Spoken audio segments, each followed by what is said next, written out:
Good day, everyone. Thank you for being here on day 3 of the summit of navigating uh, grief and the holidays with love and loss.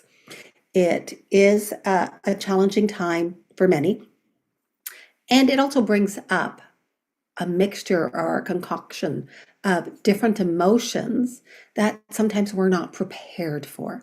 And that's what myself and my guests are sharing.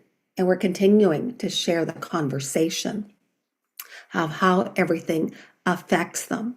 And I'm so glad that you are here. And I want to give a little bit of a recap for yesterday. Yesterday, our guests, one of the ones that we started off with, of course, was how scary it is to think and feel that grief is going to stay with us forever.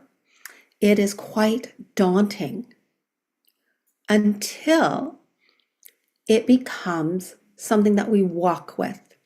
I know in my own journey after my son passed away, that thought that grief was going to stay with me, that it was going to walk with me, actually lifted a heavy burden. It felt more like freedom because then I didn't have to pretend.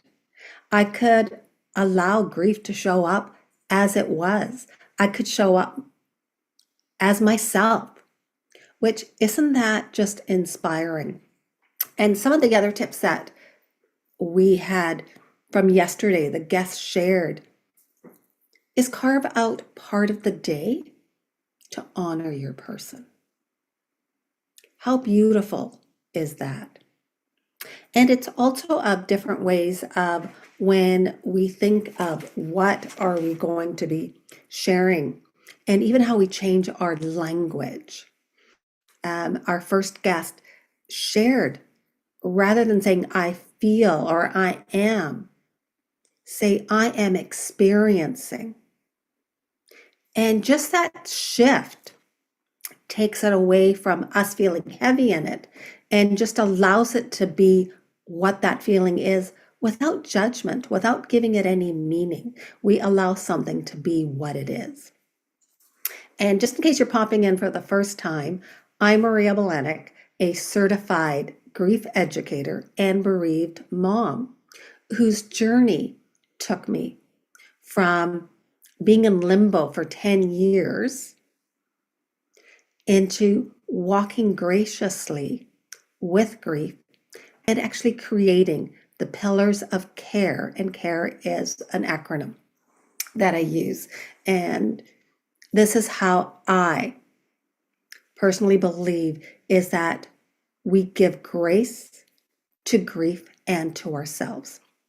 I know yesterday I made a mention about the movies, or not the movies, I think a TV show that kind of went, in grief, we try to outwit, outmaneuver, outrun, and we find out that we can't because no matter where we are, it comes with us. There is no separation of saying we can take things off of how we're doing things. And not only that, but also giving ourselves the grace to be. How much freedom is there in giving ourselves that grace to not put any pressure on us, to just say, today, I don't really want to celebrate any holidays. I don't want to be around people. I want to be by myself and to be okay with that. We also came across about how no is a complete sentence. I know. It is when I first heard it many years ago, and I've been using it now, and I even teach that. For most of us, we want to over-explain. We want to tell people why we're not doing this, why we can't make it, why we can't, rather than just saying, yeah, it doesn't work for me. No. And just leave it at that. You don't owe anyone any explanations. Your tears don't owe anyone an explanation.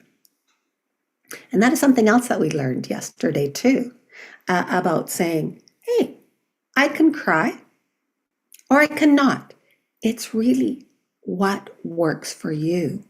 And how does that feel for you? And let's face it, the holidays, we put this added pressure, this added expectation that we're supposed to have this perfection. And as one as the other guest said, be in the present. Whether it's going outside to say, I'm enjoying the sunshine.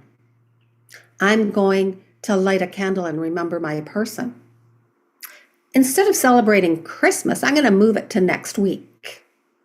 And instead, I'm going to go for a bike ride. I'm saying that because one of my guests is an avid mountain biker that we're going to be speaking with today. And I thought I would put that in for her because I could see her doing exactly that.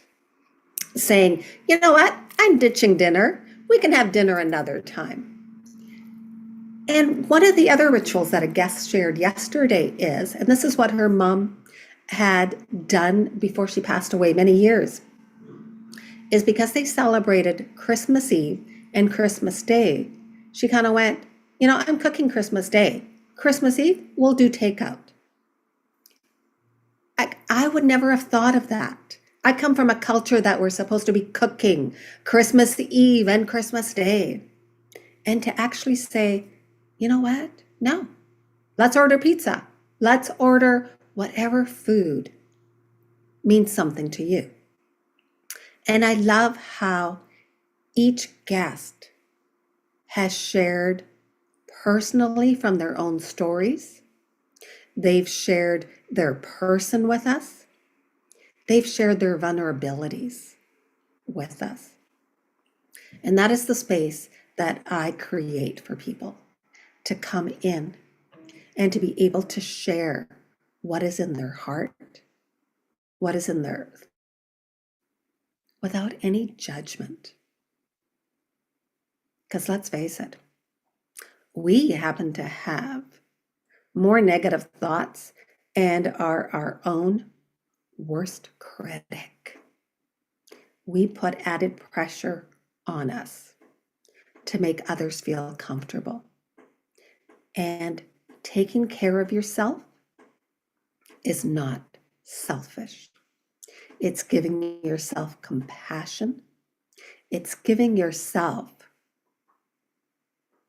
acknowledgement to say, I'm okay the way I am and who I'm becoming. That, I think, is one of the major aspects I find in grief. We are attempting to be the person we were before loss happened. And no matter how much we want to go back, that does not happen. I always go, I wish I had a magic wand that could give everyone what they wanted and have their person back, or go back to a time when they felt life was good.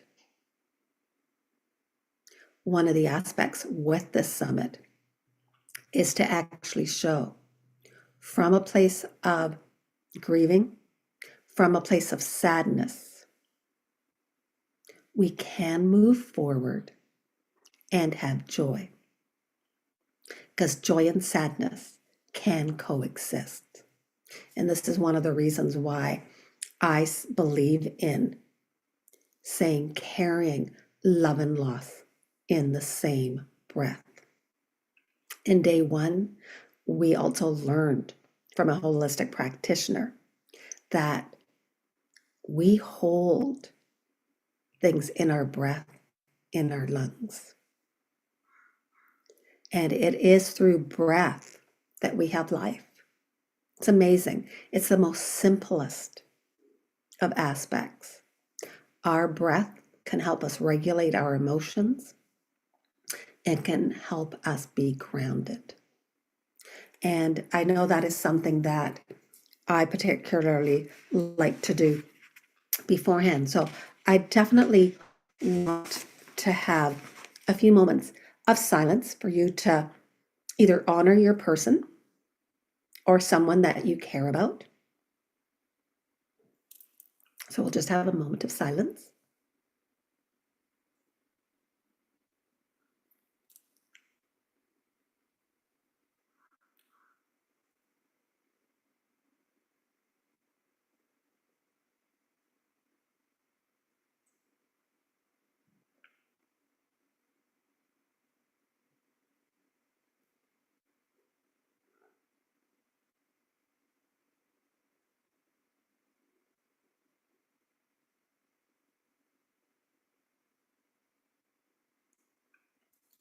And as we open up our eyes, or you can keep them closed, let's center on our breath. One of the ones that is a good exercise is called the box. And I'm going to apologize because I do have a cold. I've been struggling with one all week, so it does pop up every once in a while. So let's breathe in for 4, out for 4. Oh, you know what? This is why I need the breathing exercise. So we'll start again. Breathe in for 4. Hold for 4. 2, 3, 4. Out for 4.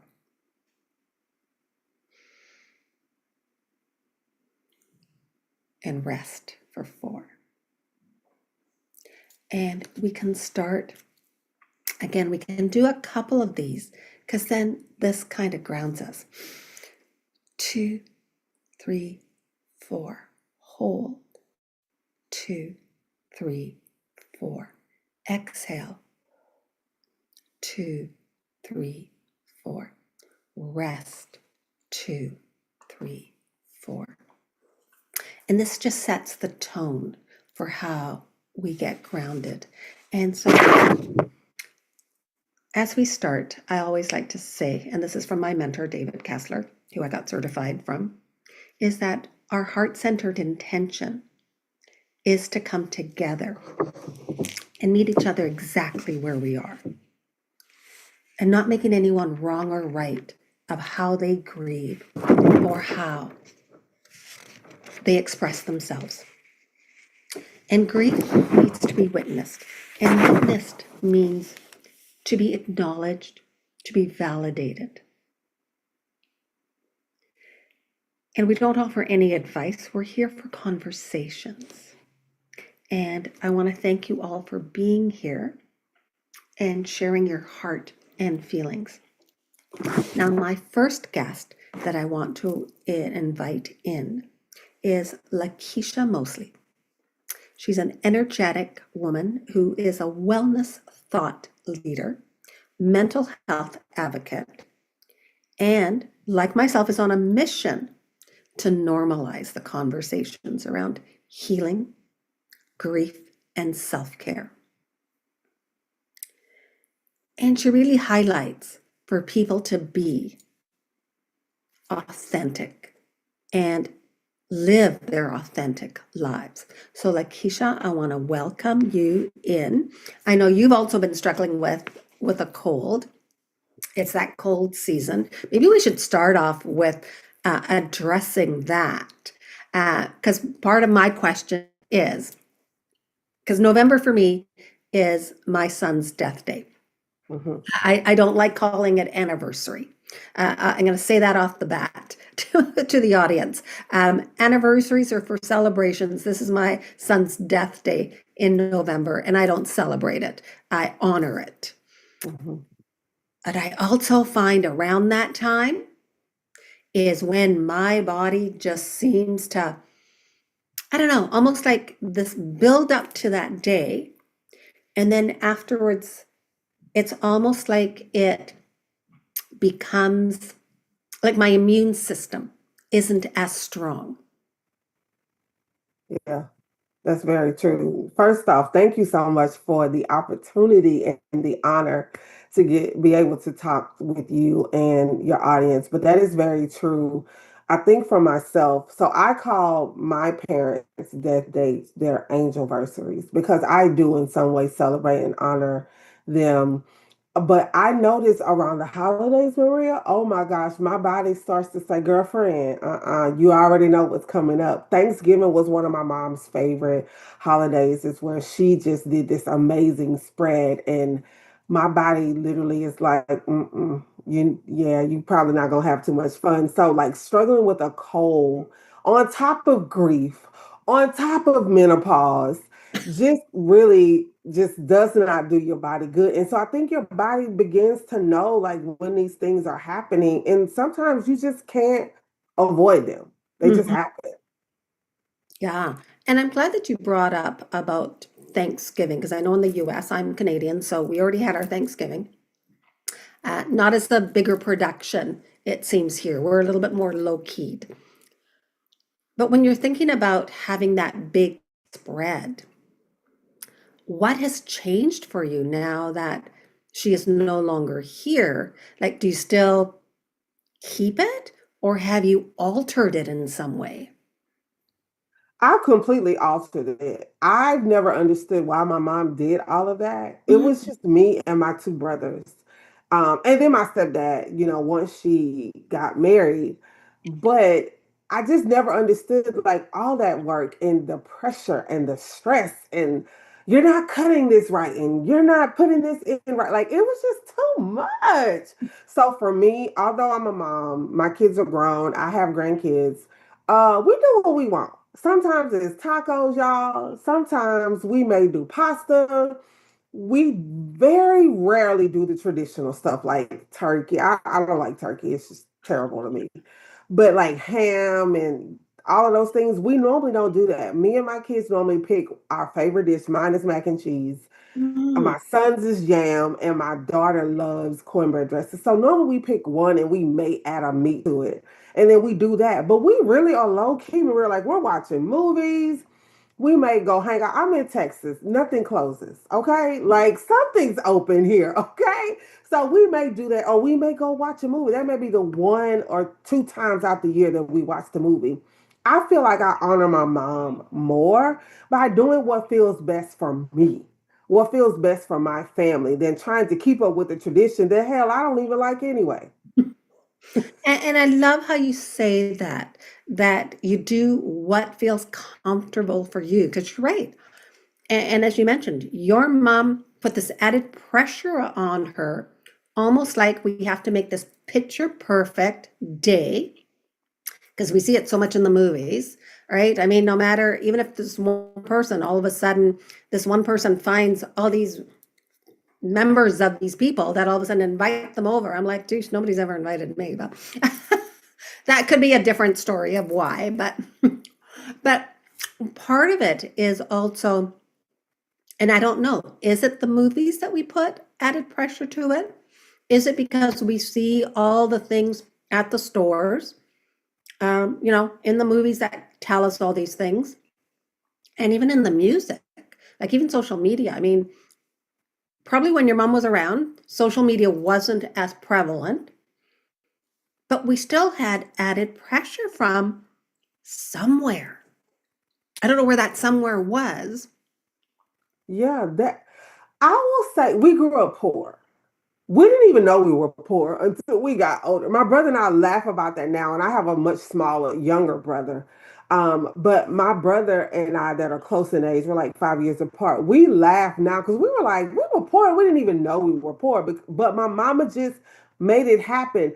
I think, Maria, for her, it was giving us a sense of what she felt like we should have because maybe her friends did it. Or again, she probably did see it. My mom was around, like she passed like right before Instagram was available to everybody. You know, when Instagram first came out, you only had to be in college to get on. So Facebook was prevalent. So, she wasn't on any social media, but I think me and my brother like probably showed her stuff of different things, or maybe just talking to people. I think she added that pressure onto herself because we were poor, that she wanted us to have at least these 1 to 2 days out the year where it seemed like we weren't. But for us, we didn't care. We were like dreading, other than being grateful and going to church, we would dread the Mm, stuff that's coming up with that holiday. hmm. And I totally get that. I mean, my parents were immigrants and they came to this country with nothing and built, right? However, my dad had five brothers here. Like him and four other brothers. So there was like the five brothers and their families that got together. Now, Thanksgiving, we didn't really even celebrate back then. And it might have been just our family that never did. I mean, years later, we kind of did. But as you said, we made turkey, not because we really liked turkey, and I'm vegetarian, but it was just because you're supposed to have turkey.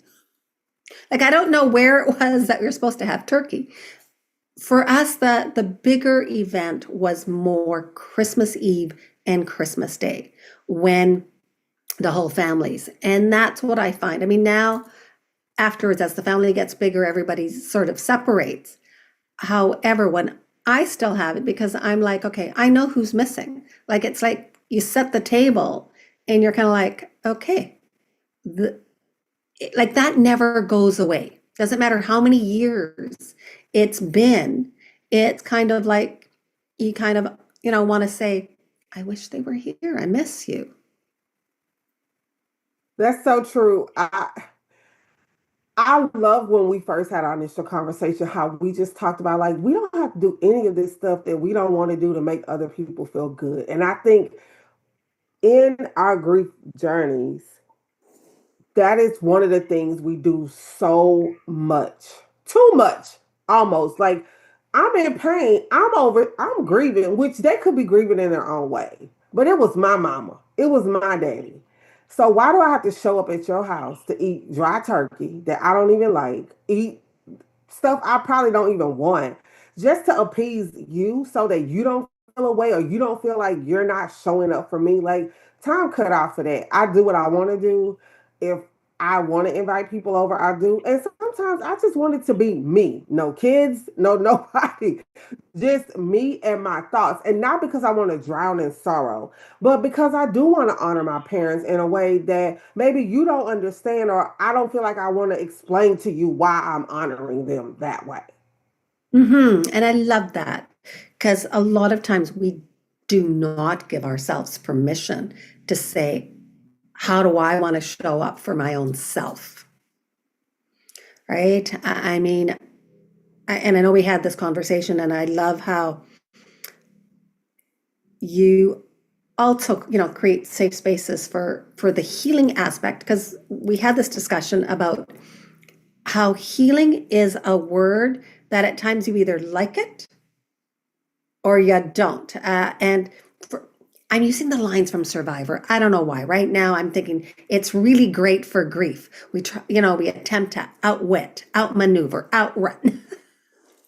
And in a way, it fits that word healing, because that is what many of us, I mean, myself included, believed that when we heal, have to forget about our person. Like that means we cannot talk about them. We cannot share about them. And personally, for me, I remember saying, I'm not doing that. So, of course, I rebelled. And by rebelling, it almost forced me to say, I can't move. I'm frozen. Like I'm in limbo because I don't know what I'm supposed to be doing. That's so true. I love that. And I think that's why you and I connected very quickly. Is it's not easy to create a safe space, number one, for yourself, but also for others. When you are in my presence, when you are in my community, you are free to scream, you are free to cuss, you are free to throw things. Like, hell, I'm even thinking about doing an axe throwing grief thing here in Houston, because sometimes grief shows up like that.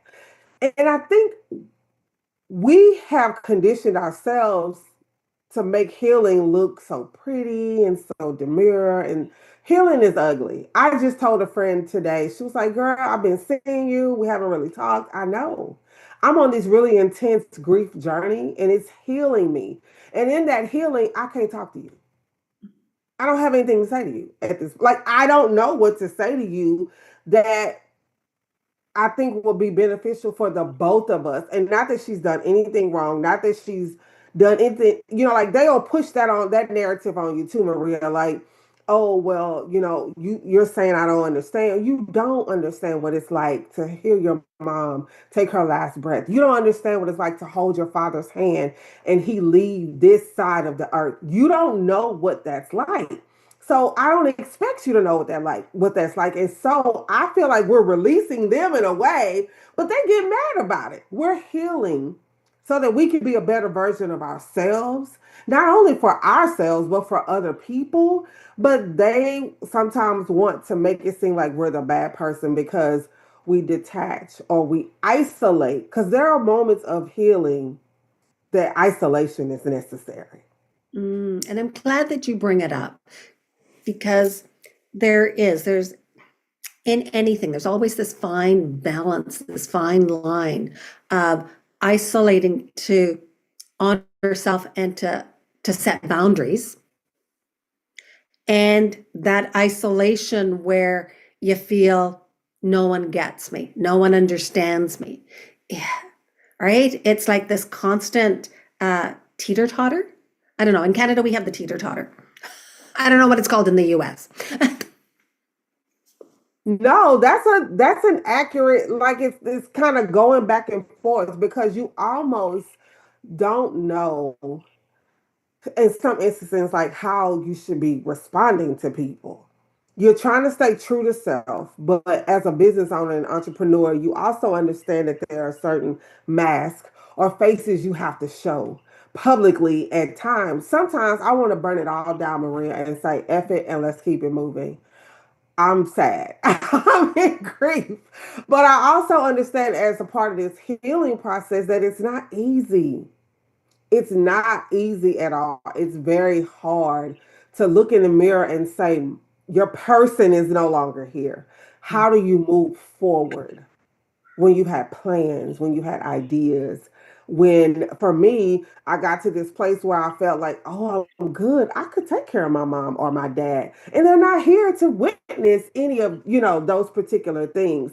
But we are battling within ourselves sometimes, so much so that we don't have time to be worried about what Jane feel like. Like I know it sounds mean, but we're fighting daily to just keep going. And I love how you say that. And of course, this is one of the reasons why I think you and I got along. I love your fresh take on things. It's refreshing. You and I are both kind of direct in how because sometimes it's sugarcoating is nice. However, sometimes it's like, does the bandage come off? And it's that place. And especially when we think about it, I mean, we do this all year. And then there's this added expectation on the holidays to all of a sudden it's like, okay, grief now takes a break. And you enter this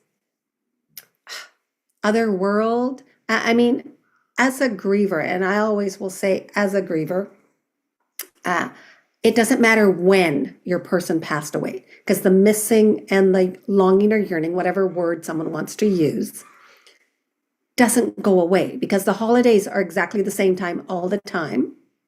And we know that they're not here.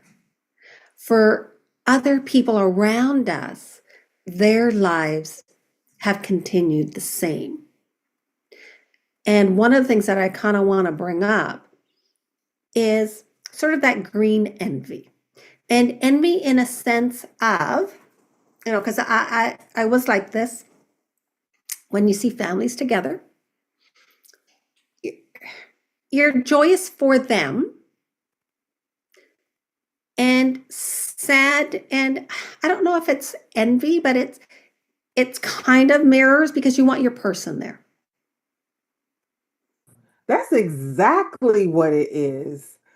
You are ecstatic that they still have the very thing that you desire, that you want. I toy between Both of my parents died from diseases. My mom died from cirrhosis of the liver. My dad died from brain and lung cancer. It started in the lung and went to the brain. So they died very painful deaths to the end. I would give anything to have them still here with minus the pain. So when I see other people with their parents, and I'm like, oh, like I love that for you because I know what I'm missing. But then there's that twinge, like you say, of envy that's like, man, I wish that was me. Like, I wish it was my mom that was still here, or my dad, or my brother, or whomever it is. I think that you've said it so great. Like it is really envy, and it's not intentional. It's really that deep missing of your person that you really wish that they were here. Oh, and don't let me see somebody that mistreats their parent, and you're like, you want to say to them so badly, like, you should be in my shoes. She get on your nerves so bad, be in my shoes. Well, she's no longer here to get on your nerves. Those kind of things. Yeah, and it is sort of that aspect of where it's human nature. I mean, I find myself doing that with my mom because I'm her caregiver right now. And she's also hard of hearing. And so I will shout at her. And then she'll say, "Why are you shouting?" And I'm going, "Because you don't hear." And when I'm using my normal voice, you will go, "Yeah, yeah, yeah." And then afterwards, do exactly the opposite or do something else. And I'm kind of going, "But you said you heard me." "Well, I didn't hear you because I can't hear." And so, like, okay, like, am I being mean? Am I being No. And I think for caregivers, it's very different. And people can say, oh, well, you're trying to make bridges between the two. It's a very different ball game when you are a caregiver.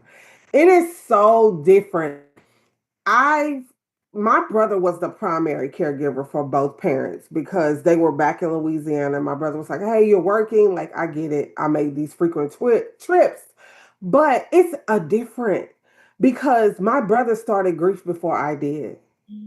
He saw the demise of our parents, but separately, of course, they died 10 months apart. But he began to see that before I could see that. Because when I did FaceTime and calls, they put on their best faces for me, whatever the case may be. However, he started that process a lot earlier than me. So I feel like sometimes when he was irritable or when to others it seemed like, oh, he was being mean, it was like, no, he's dealing with something. He's watching this person who raised him, who changed him, who did all these things for him. Now he's doing those things for them. So my heart goes out. I love caregivers with a different type of love and respect because it's a different ball game of having to care for someone who cared for you, number one, and now you're having to treat them like a child. And it's true. And I'm glad that you mentioned an illness because sometimes there's nuances to grief of how someone passed away. And also, because I know, like with my son, he had an incurable blood cancer for 11 years. And then his last 3 months, we watched him slowly well, like pass away, sort of aspect, right? Like they get weaker and weaker when they have leukemia. And so that puts an added layer. I don't want to put added pressure, but it's an added layer and added stress when someone has an illness. And I know yesterday we had a guest whose parent had Alzheimer's, who had Alzheimer's for 17 years. And yeah, and you slowly watch them forget you. So there's aspects like different layers. And I go, the layers are like onions. Sometimes these onions are thick layers where we see them, and other times we almost miss that layer because onions have that like thin, very, that very thin layer.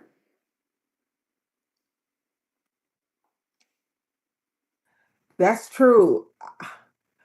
Oh my gosh, I love how you just said that because we do miss some very integral moments because we are looking for these big wows and pows and big things and those little bitty moments, but we remember them after their passing. So I remember when actually the day that my mom passed away, I had just talked to her that morning, like 20 minutes before I got the call that she was non-responsive. But I remember her sounding so clear.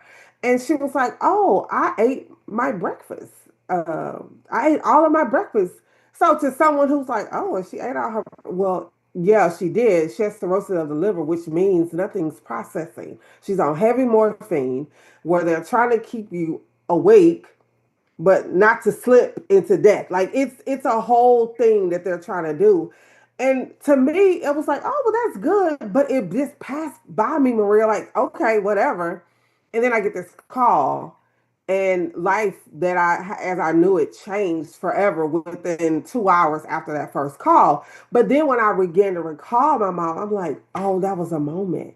She was proud of herself that she was able to walk to the bathroom by herself, that she was able to eat breakfast fully, and not realizing that that was the last supper for her, not realizing that the last thing she kind of said to me before she said I love you was, I'm like, oh, well, mom, I'm going to come see you before you leave. And she was like, no, I'm going home. And it was the way she said, I'm going home.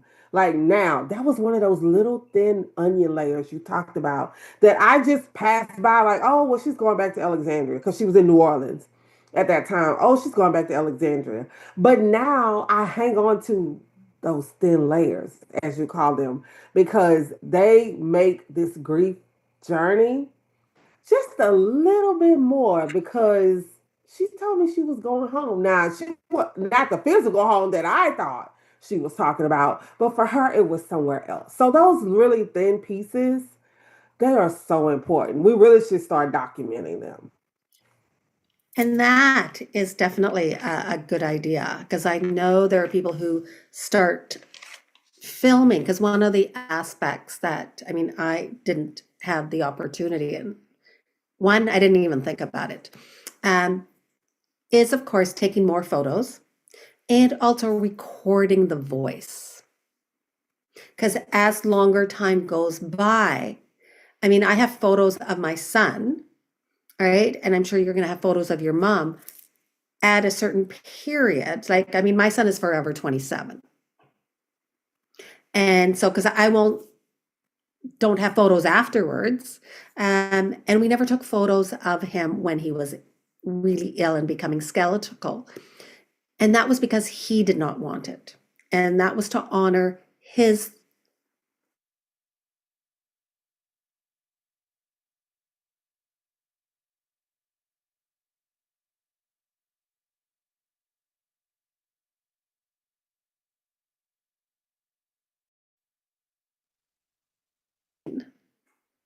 Sometimes their last moments, and also their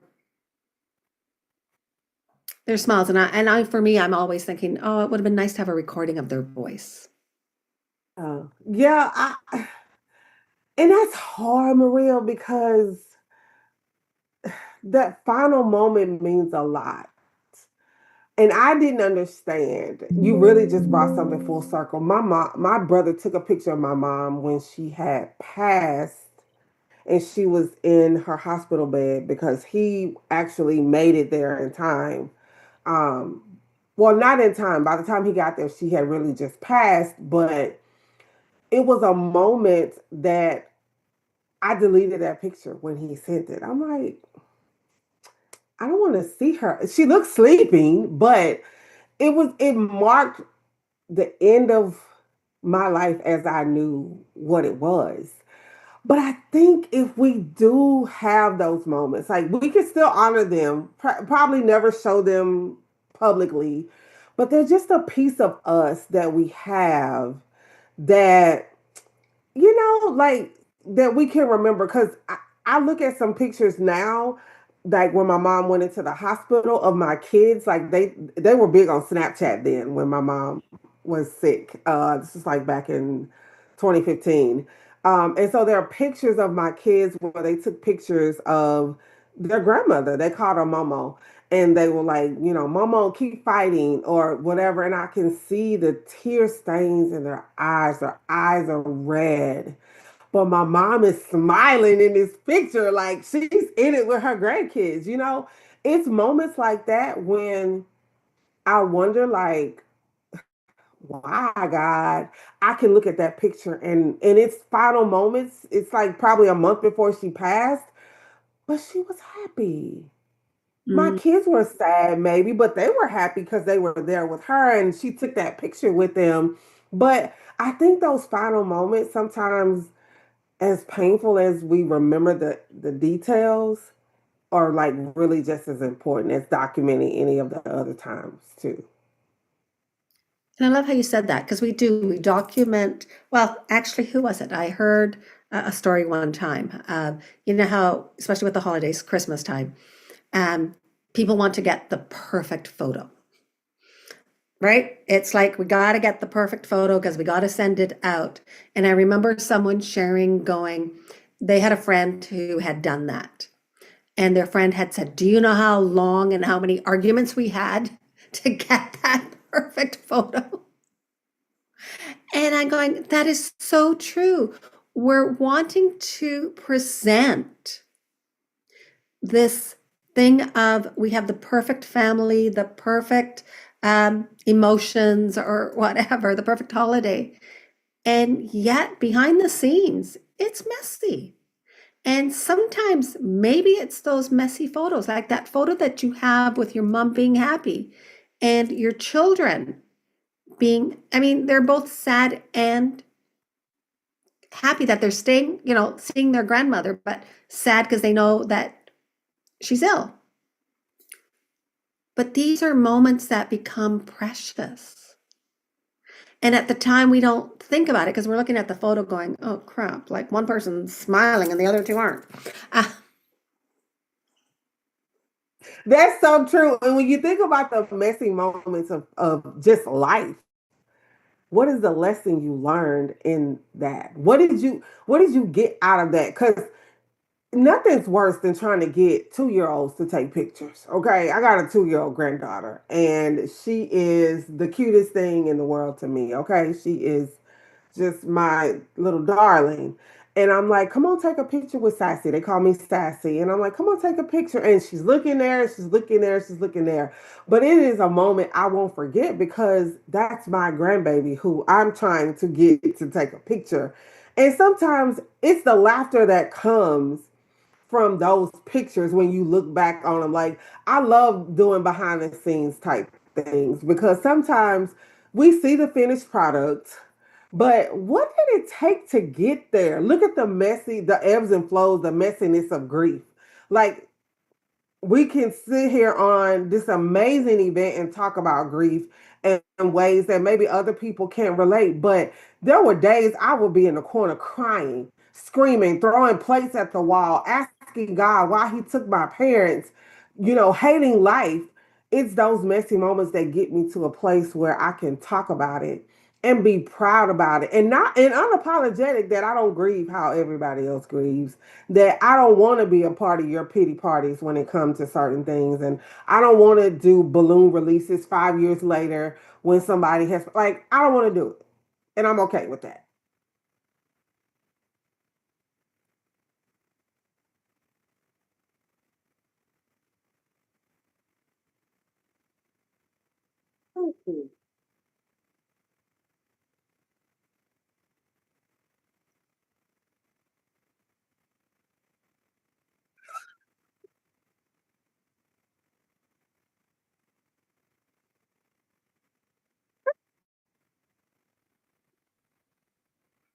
and that's Thank real. you for that. And thank you, Zach. And it's so true. And this is one of the reasons why, because our experiences with grief are different, and how we experience it, how we express it. There isn't a right or wrong way, there's no cookie cutter way. And I think that's what we need to give permission of, is saying it's okay. And like Keisha, I do. I love having conversations with you. And I know we're going to have more. Yes, definitely.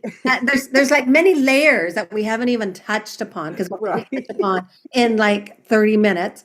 Uh, Right. but one of the things that I do want to leave you with Thank you, are, Sandra. thank you, Sandra, is what tip would you like to give the viewers? I want us to grieve unapologetically the way we want to, whether it's messy, whether it's pretty, whatever it looks like. Give yourself permission to do that. Whatever it is that you have to do it your way. Your loved one would want that. They really would. Instead of telling me my loved one wouldn't want me to be sad, tell me my loved one would want me to show up unapologetically how I am supposed to be, how they raised me to be, how they knew me to be. I really want us to start grieving out loud and being okay with it.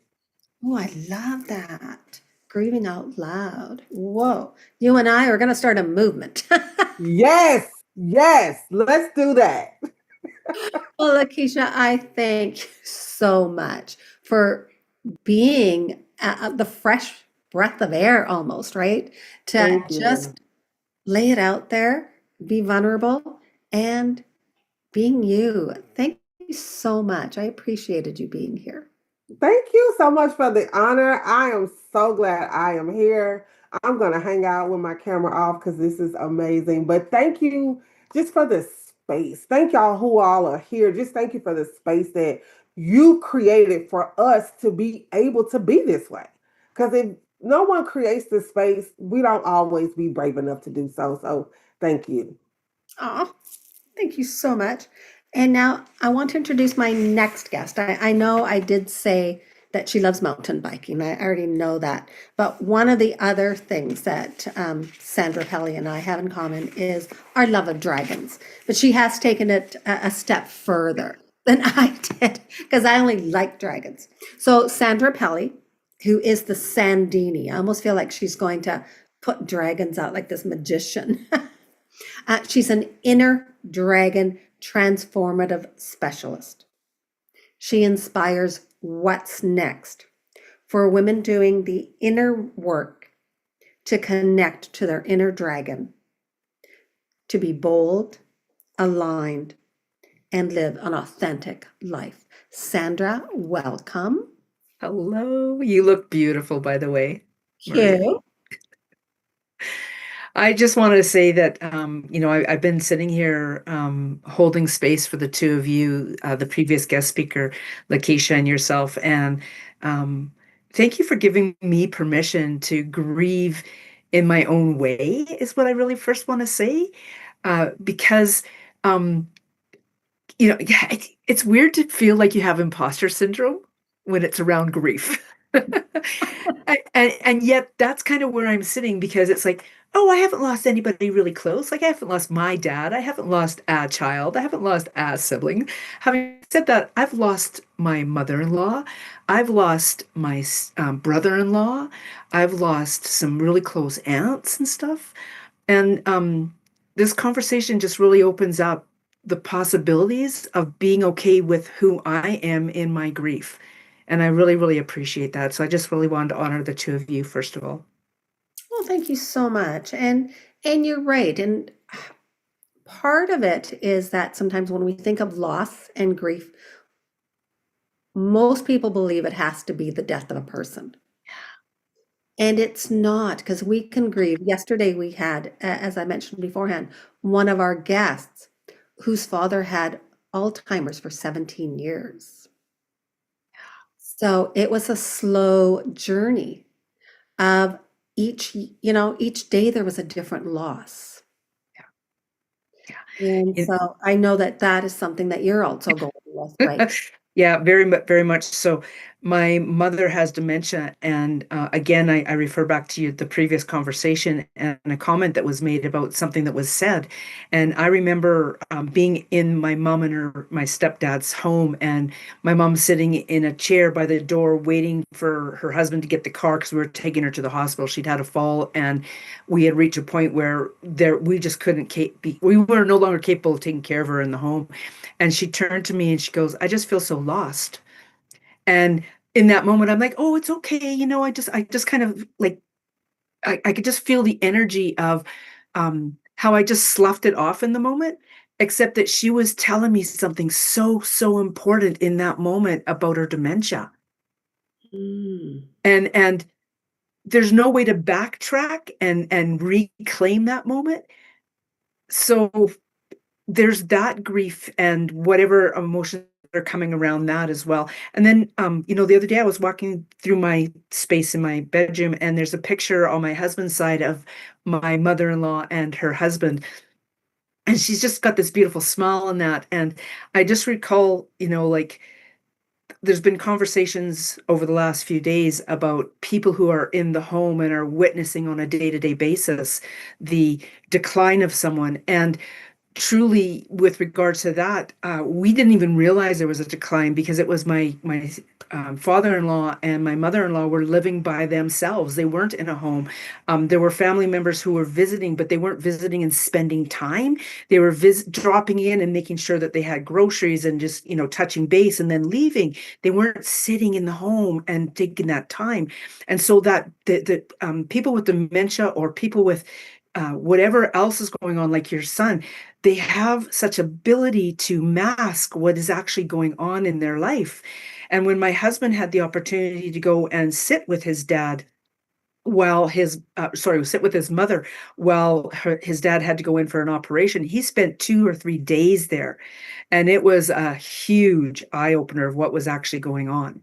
And so when I pass by this picture of my mother-in-law, it's this smiling face that I see of her and the remembrance of who she was versus who my husband got to see in that moment and moving forward from there. And it's just like visiting my mom in the dementia, like the long-term care now. I grieve on a daily basis around her energy. Yeah. I can't pick up the phone, just like those who are grieving people who are actually departed from earth. And it's so true because a lot of times we don't see how, because it's a different nuance of grief that people don't see because they kind of go, well, they're still alive, right? People give that, and I know we had one guest that kind of go, never start a sentence with at least. And we hear that so much with people that have parents that are aging that have this illness where it's forgetfulness. I know with my mom, I mean, I'm her caregiver because I live with her and I'm not taking her out of her home because that is what she knows. But it's also that point of saying, okay, but I can see the slow declining. And I see it. And sometimes I think, I don't know if others do, but one of the things, and I took a picture of it because I was taking a picture of something. There was some Christmas decorations. So I was taking it and all of a sudden she goes, oh, let's take a picture together. And it was like, wow. And then, of course, she was complaining about she didn't look good. And I thought, you know what? No, it's a good picture. But it's one of those things that I'm like, say yes to the opportunity when it arises. Because I don't know. I mean, she has this saying all the time, I don't know if I'm going to be here tomorrow. Well, none of us do. However, that is her thinking. But again, I mean, I want to bring it back to the holidays because, of course, I mean, and Sandra, you and I are both Canadian, so we don't have to worry about Thanksgiving. However, December is coming up, and that's then where we think of the Christmas time and maybe what was. I mean, I know that you celebrated sometimes, I think, with your in-laws also, and even with your mom, and with your mom being in a home, that adds a different dimension of what traditions look like. Do you want to speak on that? Like, what changed for you? Like, what traditions did you maybe keep? Did you have to adjust? Did you kind of say, crap this all together, I'm doing something different? Yeah, it's so interesting that we're having this conversation. I was truly thinking of all of this literally this morning. And my daughter has the good fortune actually of living in my father-in-law and mother-in-law's home. He is now in a home himself. You know that I've lost my mother-in-law in October of last year. Uh, the that it's now, like I'm like, oh, we should get the family here, we should get the kids here. And then I'm thinking to myself, well, that that is a lot of movement of people that may have an inability to move as freely as my husband and I do. And so shifting that perspective of, you know what, let's do things maybe the week before Christmas as our family unit and invite Paul's sister, my husband's sister, invite my father-in-law back to his own home like we did last year and celebrate Christmas there before Christmas. And I really like the idea of this as well because it's more about getting together as a family unit than it is of actually having it maybe on that specific day because of the nuances of what that specific day actually means versus the modernizing and materializing of what Christmas is, correct?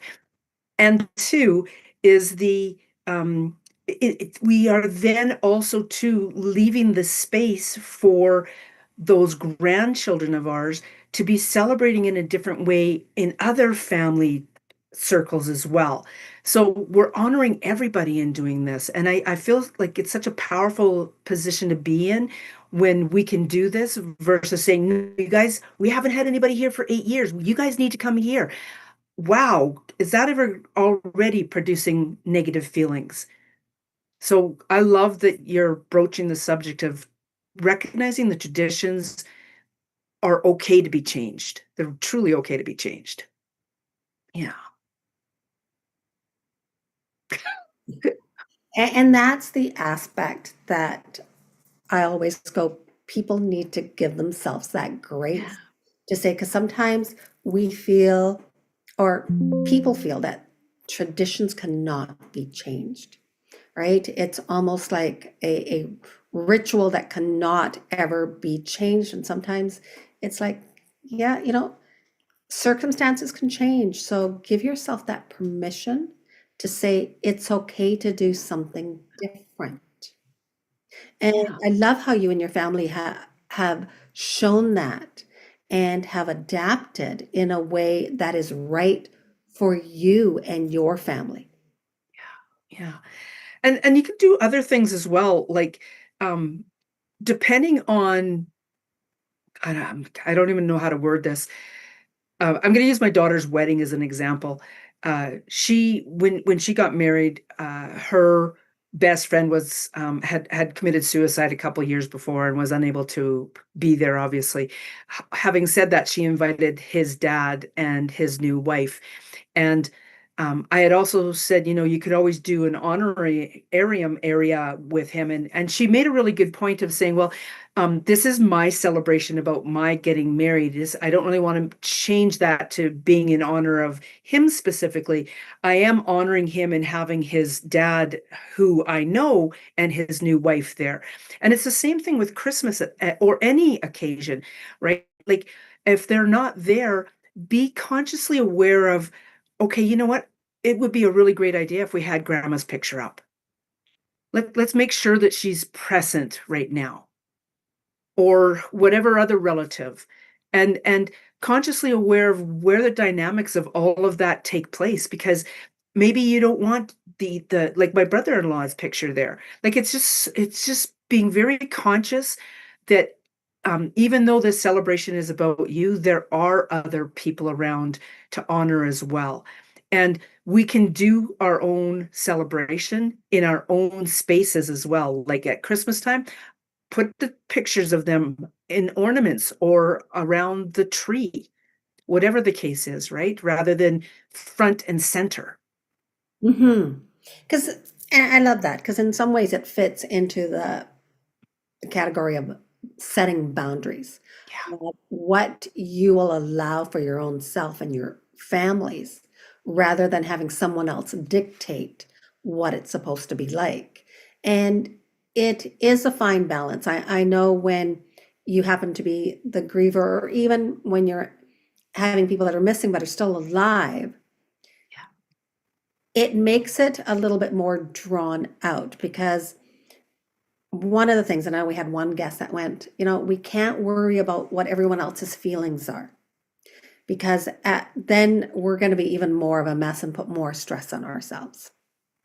You have to do what's right for you and make that comfortable. And if you're okay and say you're in a joy-filled place, kind of say, today I'm in a good place and I want to celebrate.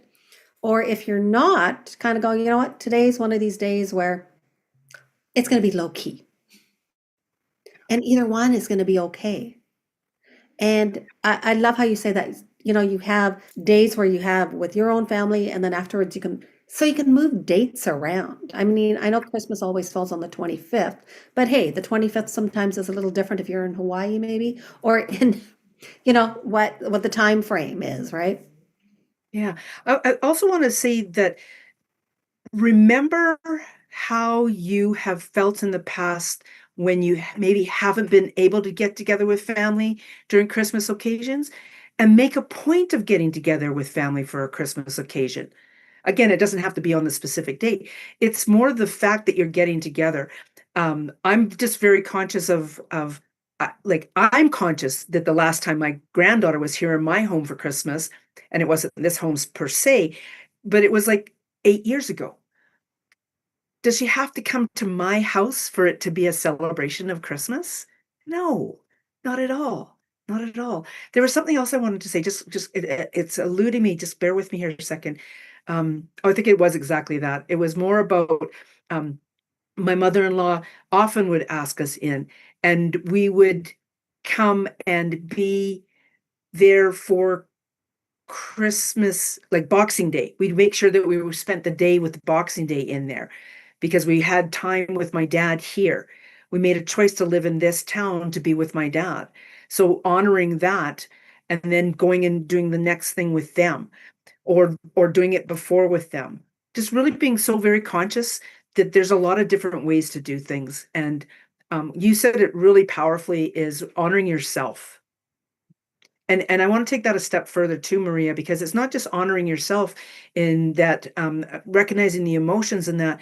It's when you're setting up a Christmas event, is make it for yourself so that you can celebrate in the way that you feel comfortable, and you can celebrate whoever you darn well want to, and other people can adapt to you or not come. And that's on them instead of yourself. I like that. I like making yourself comfortable. And then it's so true. One of the things I believe that we forget, we only have control over our own selves. We do not have control over what someone else says or what their feelings are going to be. And many times, sometimes as a griever, we believe that we have to look after our feelings and the feelings of everybody else. And we don't. Everyone has to look after their own feelings. Everyone's responsible for their own well-being. Unless, of course, they're a child. That's completely different. Like your 2-year-old granddaughter.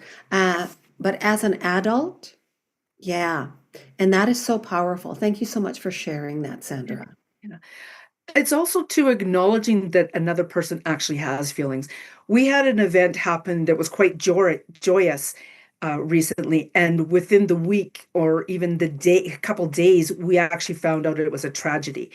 And my one of the family members actually said something about give us the space to acclimate to this by ourselves right now. In other words, don't reach out, just let us be for now. And I had an opportunity to see one of these family members recently. And when I hugged them, I let them know that I have been thinking of them, so that they knew that I wanted to pick up the phone and call, that I wanted to reach out, and that I was honoring boundaries that had been set as well. Right. Mm-hmm. Because it's not about me in that case. It's about the person who's going through it. Mm-hmm. I mean, I'm going through it as well in a different way. it's we all have our crosses to bear, I guess you could say, right? Well, we all have, as you say, like, I mean, there's the expression different crosses to bear or our own struggles. And we don't see anyone else's struggles. We only know our own. And it comes from our own perspective, not from anyone else's. One of the things, and I know that you've experienced, is, of course, the town where you grew up, right? And for the audience to know, you're just outside of Jasper. That's correct. And so Jasper had a huge fire, and is it 2 years now? Yes, 2 years. It's a year and a half, actually. Yeah, right. And so that,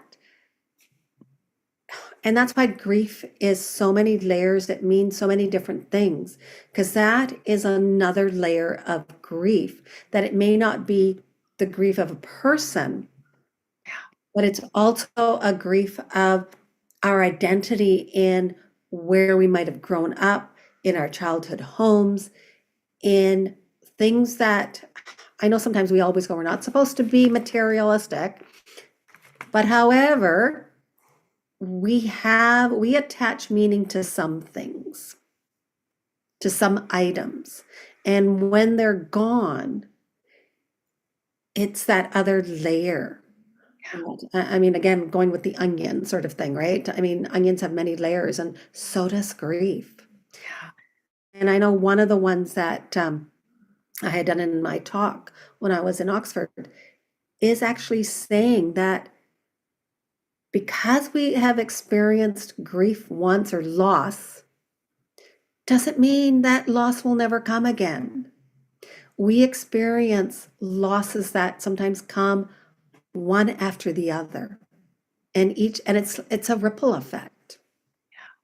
It's also finding the token item that may help you to move through that grief. And that's really important as well. In the town of Jasper, when it burned, many people I know lost their homes, and every single iota of items. A woman at the end of the block, I grew up with her sons and her daughter. Her son went to pick her up to get her out of the house, and all she grabbed was a box of bills that was beside the door because she couldn't even think straight. Lost every iota of everything she owns other than this box of bills, which, I mean, how important are the bills, right? Anyway, I digressed just slightly. In my mom's dementia journey, my stepdad is also preparing the house for the eventuality of what's going to happen with him. And in that, I brought home all kinds of items that my mom had that I had witnessed her purchasing growing up. And some of these were Pendolphin bunnies. Some of you may be of an age that you know what I'm talking about, and some of you may not have no idea what I'm talking about. These Pendolphin bunnies, she was quite the collector, and I literally probably brought home about 30 or 40 of these bunnies, and they range in size from palm size to significant size. And I reached out to the Jasperites on one of the Burn Facebook groups and said, hey, you know what? I have these Pendolphin bunnies, and I would love to gift them to whomever out here that would have lost their collections, etc. And I had like 4 or 5 different people reach out and say, oh my gosh, I would love to have this one if you've got this one. I would love any of them. The woman who lived next door to me, her daughter passed away a number of years ago. Someone that she really felt I was her mentor. She's 10 years younger than myself, this young lady that passed away. And she took one of the Pendolphin bunnies in memory of my mom and her daughter, right? The loss of her daughter. So it's finding those token items that help us on a day-to-day basis as well. That, and the opportunity to be able to support someone else in their pain, right? To do that. And it's so true. We don't need a lot of items, and sometimes we can even bring that item in to be included as part of the tradition in the holidays, right? Very much so. To have that, like to have it displayed somewhere, I love that. Yeah. Yeah. Yeah, no, it is, and the holidays bring up, I mean, so much. And I know, Sandra, you're also a shaman, and I want to give you a pitch for that. Because part of what you do is you do the release work. Mm-hmm. And I mean, I always, because some of this language may be similar, because I know I always go, what's next? Because that sometimes in grief, that's what we're going. And sometimes we're like, okay, the holidays are coming. And then with the new year, all of a sudden people will go, okay, now what's next? Right? It's dread and anticipation mixed up together, but we don't know what the anticipation is because we're dreading something. You know, I want to go off in a really interesting direction here because I know we're short on time, and I want to get this in as a gift to the listeners. Maria, you mentioned that I'm a shaman. I want to offer you guys this idea, this way of thinking. Okay, what I love to do is in my heart and my thoughts is create a sacred garden. So what you do is you take a moment to think of a beautiful space in your heart and in your mind. Like maybe it's a garden, maybe it's a bench, maybe it's a special place that you've been to. And you invite that loved, passed away one into the sacred garden to have a conversation with. Okay? It's very simple. You're very capable, each and every one of you, of doing something like that. And you may even just naturally fall asleep because of it. And if you fall asleep, know that you are still in conversation with that beautiful passed away loved one. Okay? Yeah. Thank you so much for that gift, Sandra. That is beautiful. And it is. And I know that I think many of the audience people will take that up because it is a gift and it comes from the heart. Thank you. Mhm.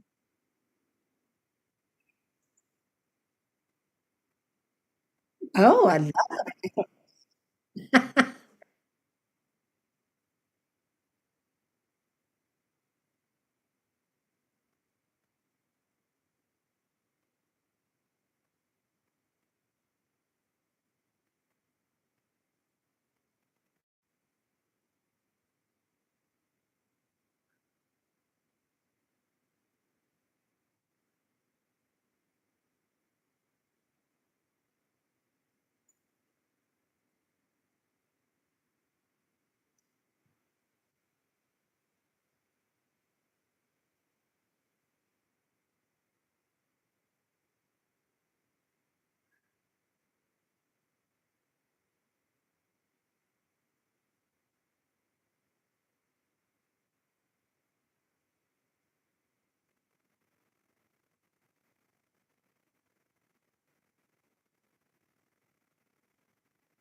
Yeah. Mhm.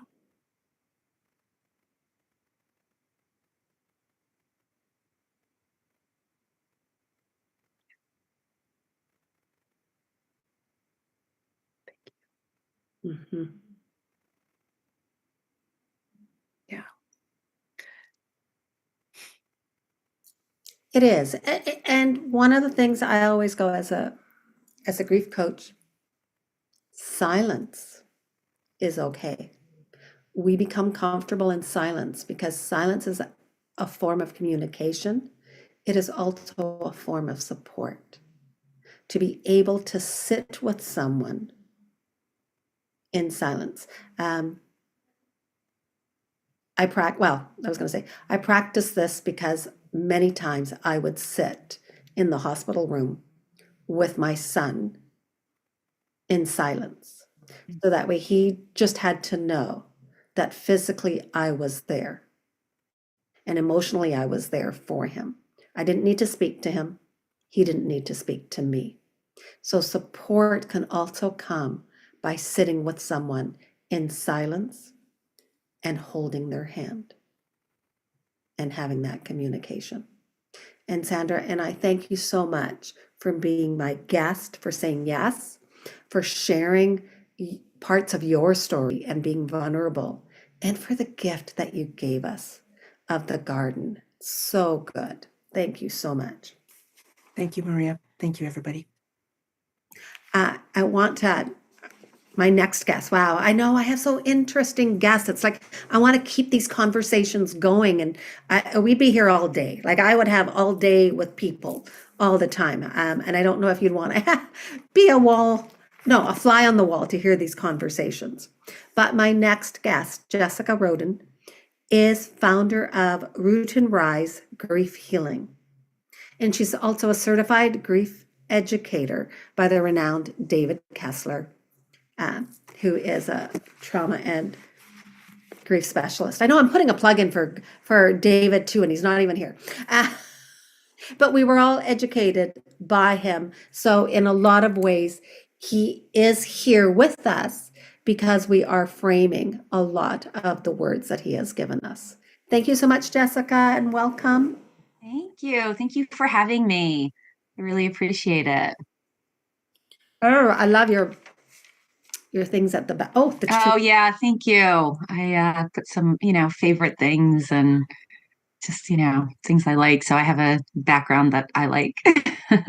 Well, that's actually what kind of matters. And I'm an art lover, so I always go I mean, I can walk into a house and the thing I will notice is people's art. Yeah, that's nice. That sort of, and I know, and I love the Root and Rise. Mm-hmm. And actually, maybe let's do a deep dive on that because Sure. in some ways you're kind of I'm thinking like the root is that, in grief is the root and then we rise from it. That's what I'm visualizing it. Mm-hmm. So, correct me. Yeah, I mean, it's not incorrect. I feel, and especially in, my grief journeys and losses that I've had, I feel that you have to sort of get grounded and be with your grief, acknowledge it before you can take those steps to move forward. Because if you don't acknowledge your grief and, you can keep ignoring it, right? But you need to get grounded, rooted in it, and realize what it is and what it's trying to tell you so that you can rise up and move forward and start to heal. So that's sort of where that came from. And I've always like I have a tree logo and a tree behind me, and I love the idea of like being rooted and the strength of the earth and just all of that. So yeah, so that's sort of where that came from. Mm-hmm. And it is because I mean, I know we're talking about grief and loss, and it is a personal journey, right? I Yeah. mean, we hear the line, loss is universal, and we know that. And I go, and grief is personal because it is the different relationships, and it's like a fingerprint. And in that aspect, so is really the holidays. I mean, when we think of Christmas, okay, Christmas in some ways is universal, right? For certain countries. Sure. How they celebrate is going to be different. And in each home and each person is going to actually, they're going to put their own twist on it and make it personalized. So when we think of that, especially when we're thinking of the root and rise, how do you find that the holidays fit in, or like what have you altered? I love the word altered. I've been using altered rather than tradition. Yeah, I know. So yeah, it's definitely very personal, right? Because even two people in the family who've had this same loss. I mean, like siblings having a parent loss, like even that loss, they both had different relationships with the person. And so their grief is going to be different. Their own process and, how they move forward is going to be different. And for me, so I I definitely, it took me a long time. Like I lost my mom 20 years ago. Her date was in October. So it was 20 years ago this year. And it was before I was married, before I had kids, all of that. And it was sort of a weird transition time because I didn't really have any new traditions established yet. And we were still doing our family traditions that we grew up with. And, over the years, like I have created new traditions for my family, my kids, like because they never got to know her. So, it's something that like with my family now, trying to incorporate some of those same traditions. Baking the same cookies, using the same recipes. At Christmas Eve was always like little frozen appetizers, and so that's what we do. And yeah, so I think and I think as some of the other guests have said, I mean, especially, the holidays can just be so hard. And, I think each individual really needs to just see what works for them. And it changes year by year. I mean, especially when you've had many years between a loss, like every year is kind of different. Like some years you might feel more festive and other years, maybe not so much. And you just want to lay low. And I'm surprised, like, since it's been so long, like how it just changes every year. So, And I love how you brought that up about the length of time. Because sometimes when we hear the word grief, people assume it's recent. mm, mm, I know I describe myself at times as a grieving mom. And mhm, people will go, oh, so it's recent. Or if I say child, right? Because it's my son, my child. So they right, right. have this thing about, oh, it's a small child. And I'll say, no, he was 27, right? And Yeah. like yourself, I mean, it's 16 years now that he has passed away. Mhm, And there's that aspect where I look at my other nephews, they were younger. They mm, remember him, but I look at that memory sometimes fades. yeah. I look at my grandson, who will never know his uncle. And so then it becomes, what do we do to incorporate that, Mhm, have the people who've never met them? yeah. Yeah. Yeah. I mean, for me and with the kids, like I've always referred to her as Grandma Sharon, and any opportunity, and I've got pictures like around, and we do celebrate her birthday. We have a cake and we sing happy birthday. And, when it's her anniversary, I know you don't like the word anniversary, but like when it's the death, date, the angelversary, I think that's what Lakeisha said. So I actually like that. But yeah, like, we recognize it, but even just like day to day, like when I'm like telling stories or something, reminds me, I'm like, oh yeah, Grandma Sharon's favorite dessert was key lime pie, and maybe we should have key lime pie, and like so. And we go to the cemetery. Like I don't live where my parents live, so I'm in Maryland now, and they're in Connecticut. So when we go to Connecticut, though, we'll go to the cemetery, and so like I try to make her a part of their lives too, even though they never really met her. So I'm very intentional about it.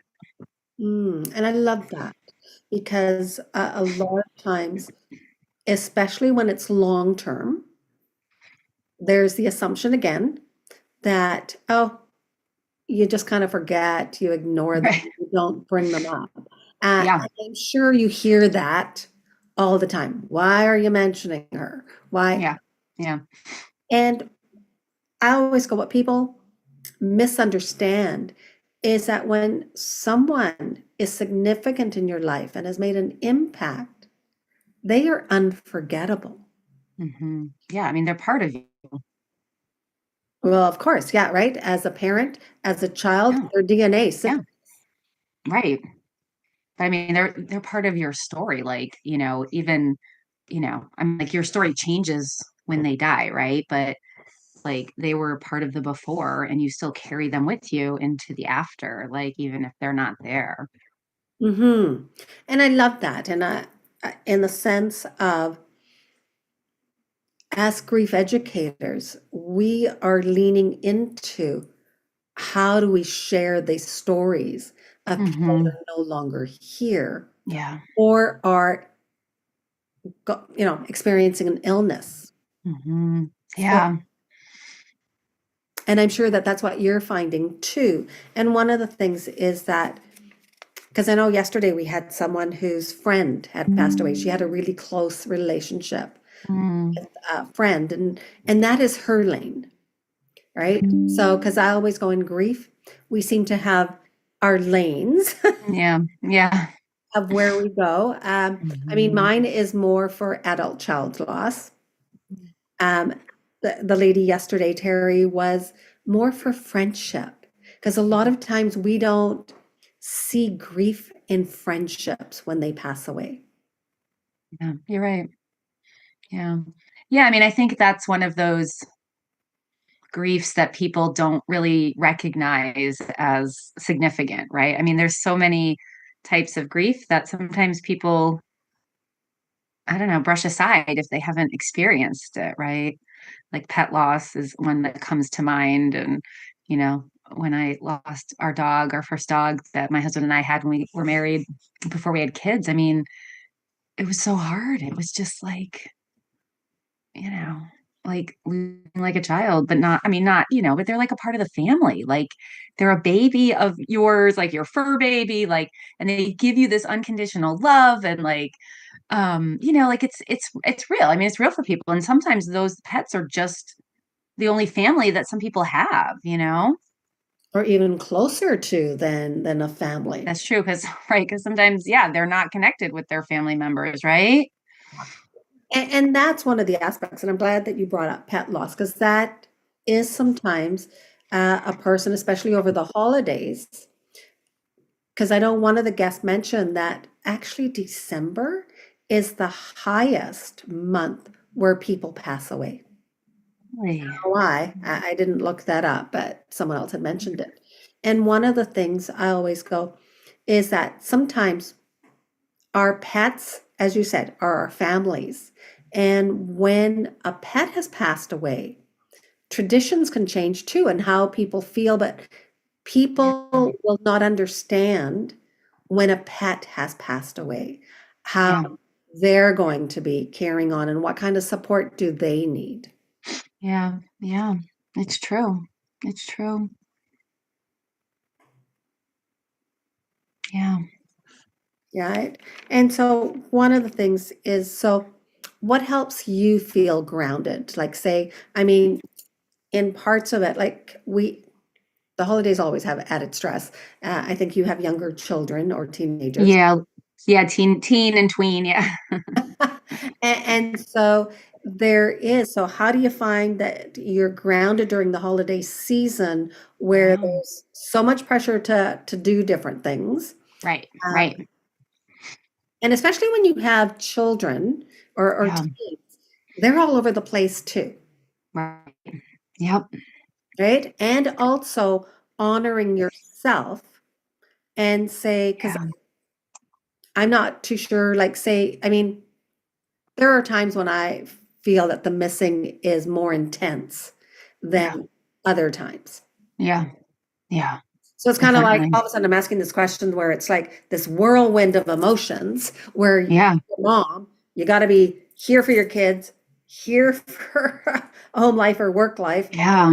And all of a sudden it's kind of like, but I want space to honor who I'm missing. Yeah. Right. Exactly. Yeah. I mean, I think for me, and like you said, like, yeah, there's definitely times where, you have those like grief bursts and it just comes out of nowhere, right? And, like this year's been particularly hard because it's the 20-year mark, which, seems like so significant. I mean, there's been, there was sort of certain years that, like 5, 10, like, sort of like those significant years. And it's been hard. And even for Thanksgiving, like we're going back to Connecticut and I'll see my dad, and he's been remarried, and it's just yeah, so it's hard. So for me, like I think one of the most important things is just communicating what you need. Because people won't know and they won't know to ask. So I think like it starts with just being open and honest and saying, hey, like, this time of year is hard for me, or I'm having a hard time today. I can't do that today, or, I just need a little space, or, I think it's like about also just being really specific in what you might need. Like if someone invites you to something like a party and, you may want to go, but you're not really sure. I mean, just say like, I might check it out, but I might need to leave early if I'm, not feeling great, or, feeling emotional and all of that. Or, yeah. And like with the kids, like I have always been open and honest too. And just, let them know like, oh, I'm feeling really sad today. I'm really missing Grandma Sharon today or something. And, um, so I think it's important to just have that like open communication, and lean on your support system, right? Like your family or friends or whoever it might be. I mean, I know a lot of people don't always have those at the holidays, but it could be a church, it could be community members, neighbors, anything. But accept the help, and say like, oh, you could use some help with this. And right, because the holidays can just be so overwhelming. And there's that expectation like, oh, I should be feeling happy and joyful, and I'm not. And I think that brings in a lot of self-criticism and self-judgment. Like people are hard on themselves instead of giving themselves grace. So yeah, like, or I should be feeling differently, the shoulds and the shouldn'ts and all of that, right? um but yeah, I mean, I think it is like first and foremost like just about communicating those needs, and also just honoring your needs too. I mean, so if you think you need something, whether it's a quiet holiday by yourself, whether it's going somewhere, whatever it is, like, I think a lot of I think one of the things within the grief work that we do, I think, you know, is like empowering people to do this. Because of the way grief and loss is viewed in our culture, and, you know, just to get over it, move on, right? Like to empower people to feel comfortable slowing down and meeting their needs, right? Hmm. And that is so true. And especially when, as you said, I mean, when someone is alive, we mark milestones. Yeah. Like when we think of a child, it's the first year, second, or the fifth, and the same Right. thing with anniversaries, right? There's these Yeah. milestones and there's the Yeah. expectation on things. And I love how you brought that up because the world assumes because it's 20 years, all of a sudden I mean, and I don't know if you have people telling you this, like, wow, are you still stuck? Right. Yeah. Why are you still in that? Yeah. Like Right. it happened so long ago. Yeah. Yeah. Right. Yeah. There is absolutely. I mean, I think people close to me understand, but there's definitely, yeah, like a perception that, oh, like it's been that long, like you shouldn't feel anything anymore or something, right? Um, I think some people just haven't had like a profound loss, and like that, years, like years.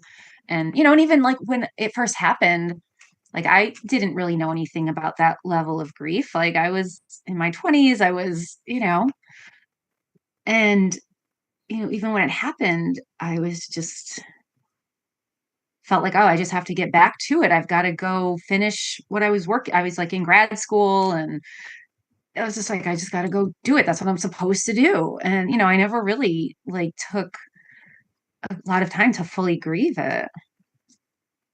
And I love how you brought that up in the sense of depending. I mean, your mom passed away 20 years ago, which is a huge milestone. And I'm Yeah. sure it feels like in some ways a long time and a short time. Of course. Of course. And back then, I remember like when my son passed away, there really wasn't a lot of support. Yeah. And the support that was offered was, how can we help you to get back into Yeah. who you Yeah. were and to get over it as quickly as Right. possible? Right. Yeah. And also, like, like I said, I was in my 20s. And so I didn't have any peers that had the same loss. Like peers had lost grandparents or, maybe aunts and uncles, but never a parent. And it was really hard to like connect with other people because no one really understood. And Mhm. even now, yeah, like this, I mean, yeah, the 20 years mark, I mean, they still,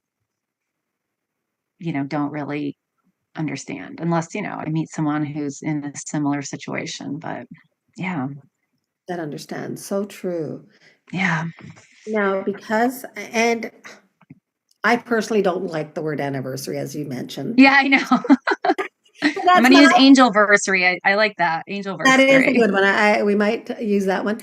Again, it's whatever word makes someone comfortable, what works for them. Yeah. Yeah, That's of course. the wonderful thing about language is I always go, use what works for you. Yeah. And so in that, because I always go, every year is a milestone because it's like, it's one of those things where it's almost like the reverse Mhm. in the sense of the more time that goes by, it seems the more distance of Mhm. when we remember them. Yeah. And so because it is on the 20 year, Mhm. is there something different that you're going to be doing? And also, do you find that there are unexpected moments that surprise you, Mm. either of whatever feelings pop up? Yeah. Yeah. Yeah. I mean, I think, well, one thing we did this year, which we don't always do, is the angelversary is October What do you 19th. plan? Yeah, right, exactly. It's October 19th. So we ended up actually, it was just happened that the kids had, I don't know, like the Friday and the Monday off or something. So we traveled to Connecticut to be with the family. We had a like family dinner and we went to the cemetery and so it was like a really nice time to be able to do that. And yeah, it is. I mean, it's true, like you do feel, it's weird because I think part of me feels like like the distance and the length of time, and then I mean, but part of me still like talks to her every day in my head, or like write in my journal or something, and wonder like what would she think, or what would she do, or what advice would she give me, or and so like I still have that connection. Like I do feel like there's been those continuing bonds that I have kept because I mean, obviously she was so important to me. And like, yeah, so it feels distant. And yeah, and like sometimes I'm just blown away by like how long it's been. I'm like, oh my God, how could it have been 20 years? How could it be that long? Like, you know, um, but because it doesn't always feel like that, but also it feels like a lifetime. So it's sort of like a weird, I guess, paradox or something, right? Like it's, yeah, yeah, It is also true. Um, and I want to thank you for being my guest and for coming of on and for course. saying yes, because and definitely when you're talking about your mom, I can see the animation Yeah, and, yeah, and the love that you carry for her, and I can see it coming out and encompassing like her grandchildren. yeah, yeah, exactly. Definitely. But I'd love for you to give a tip. So you Yeah. can give a tip, or you can share a story of your mom that Mm, is poignant, or you can do both. mm. Okay. Well, I'll give a tip. So one of the things that I like to do around the holidays, or just even have, so, in my work at Root and Rise, I really focus on a mind body approach. So I do the coaching, but I also work with like mind body piece because, as we know, like we also grieve with our bodies. Like it is not just an emotional, mental thing, it's also physical. I mean, like any other emotion, like we feel it in our bodies. People say they feel stressed in their shoulders, or and grief is no different. So I like to incorporate some of the, like, yoga or meditation or breathing things. And so around the holidays, like I one of the suggestions that I like to give people is to have a calm down toolkit. So pulling together maybe like the box breathing, you did that. Like have a couple tools that you have, like could be box breathing, it could be some other breathing exercise, maybe some short like grounding meditations or something. Maybe have a playlist, that of music that that helps you feel better. Plan to go for a walk if you can. And so like pull together this like toolkit of different things that can help you when you're really having trouble, um, get back into your body, reconnect with yourself, feel your emotions. Oh, and I just see in the chat, a grief first aid. Yeah, love it, love it. And yeah, it's just, it's just something to help support yourself, like in these, like, and especially during the holidays, because we know how challenging it can be. So yeah, that's what I like. I like to sort of have those things in my back pocket, especially around those more difficult times of the year. Thank you so much for those tips. Yeah, of I course. do. I always feel that tips for people, they can take them or leave them.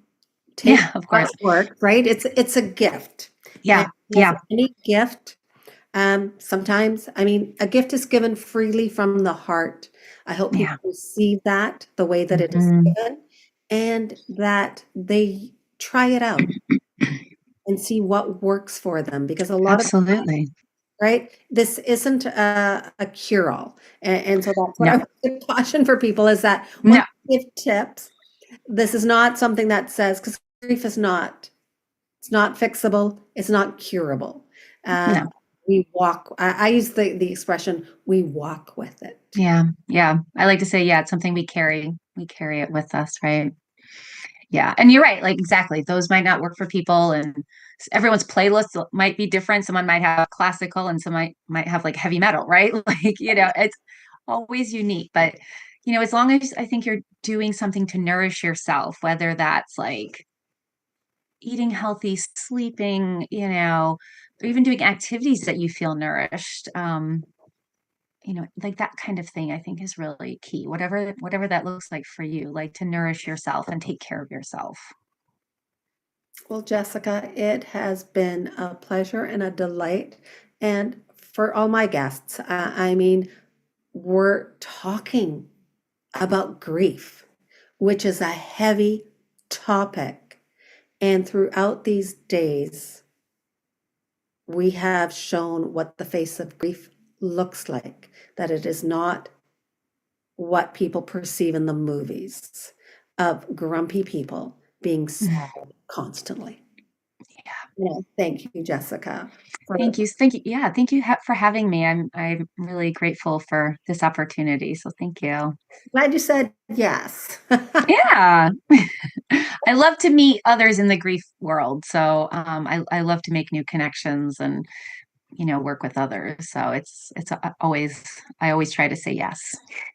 Well, I'm glad you did, and it's been an honor to have this conversation with you. Thank So, you. I'm going to introduce my guest. Oh, Zach, did you want to say something? Oh, thought I heard.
Thank you so much, Zach. And basically, Zach is live streaming for us, so on the Community Forward.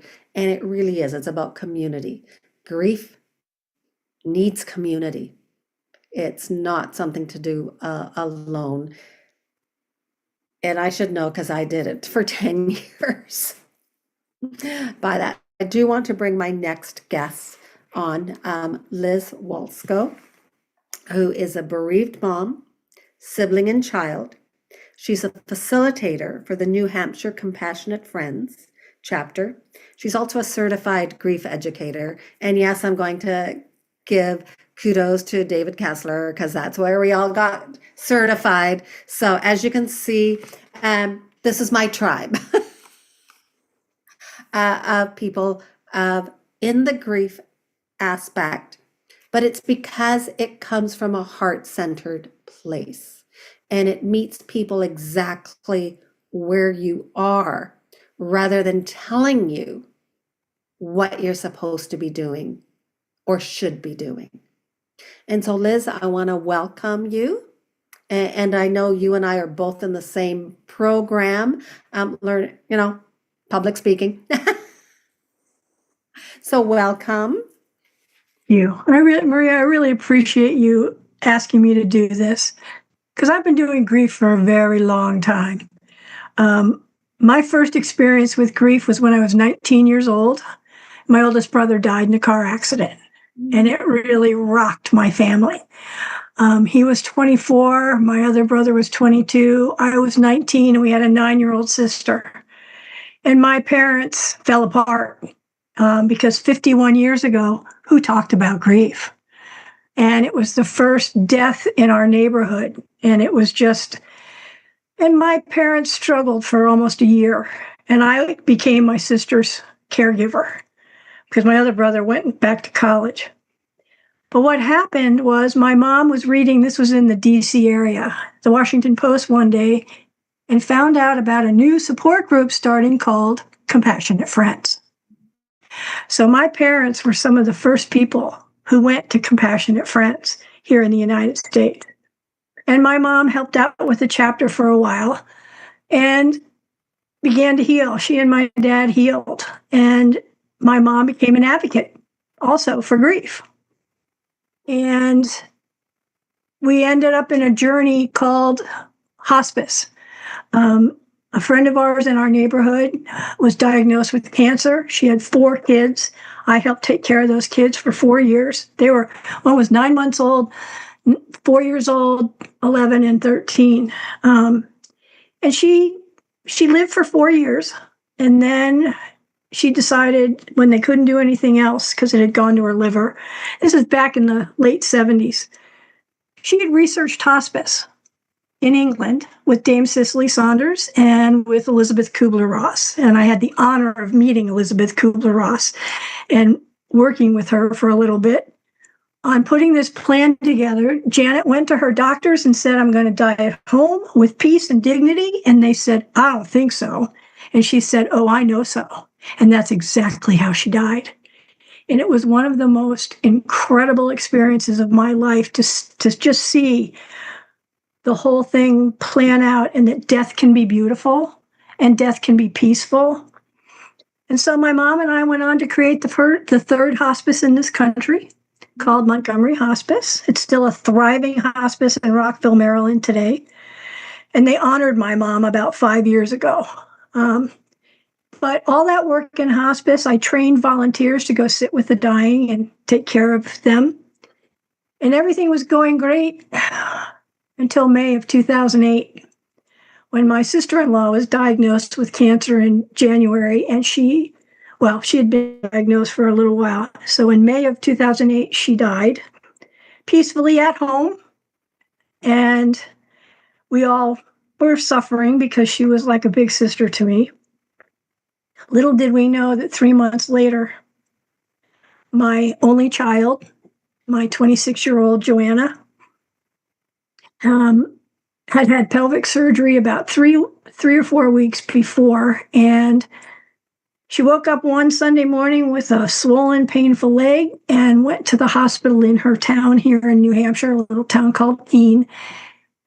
They didn't have an ultrasound technician on call, so they sent her home instead of keeping her until they did. 3 days later, she got up to go to the bathroom and she was gone.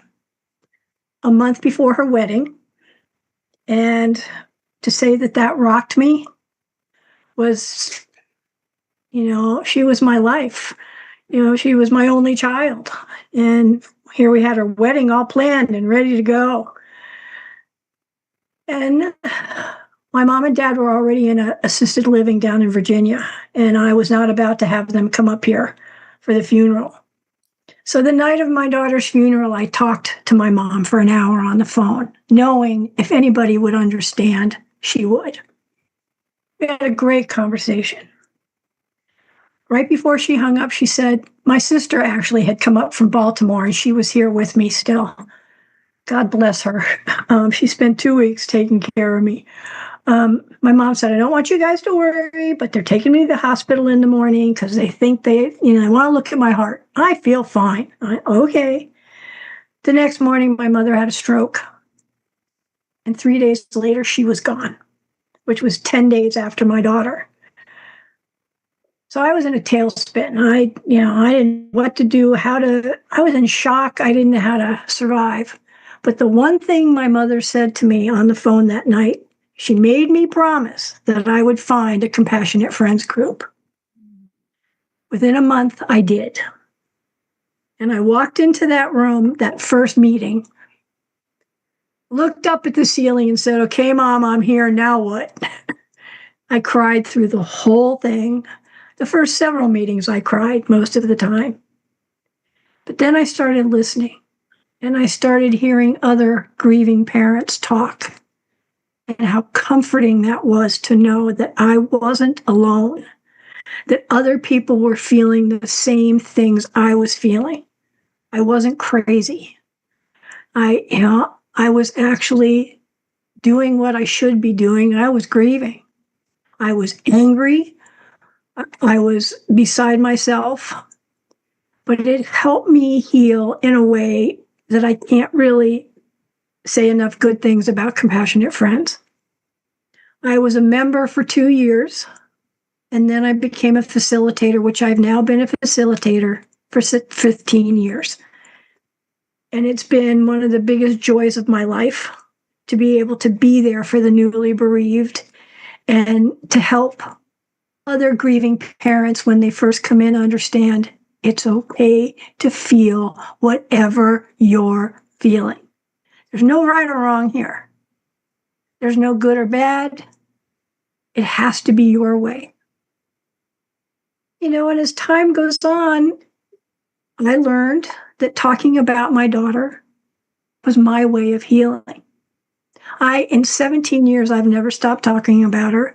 There isn't a soul who knows me who doesn't know just about everything there is to know about my sweet Joanna. And after a while, I started looking at the blessings in my life. The biggest blessing out of this was her fiance has never walked away. He's our son. 17 years later, he's our family. And 12 years ago, he married a friend of theirs, and she's our daughter. And both her parents are gone, so she tells us, you're my only parents now, And Nathan and Haley are their names. And Joanna had 2 best friends that don't really have parents that I've known since they were teenagers. There are other kids. So my daughter left us with 4 beautiful people that come and spend every holiday, Mother's Day, Father's Day, birthdays, anniversaries with us. And I can't believe how blessed I am. And I know that's rare. I know that's not something that happens all the time. But it happened to me. But because of that, I found so much strength in the fact that these 4 people wanted to be part of my husband's and my life. They call us Mom and Dad. Not Liz and Peter, but Mom and Dad. So we spend, we don't spend all our time with them. 3 of them live here in New Hampshire. 1 lives in Florida now, my daughter's best friend. And I'm just so grateful for those people, but for my church too. I for a while I lost my faith. I'm like, how dare you take Joanna from me?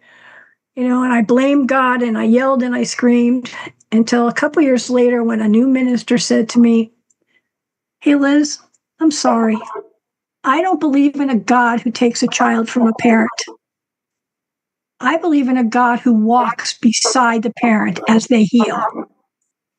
And that just totally turned me away around and it said to me, um, I believe the doctors took her from you, not God.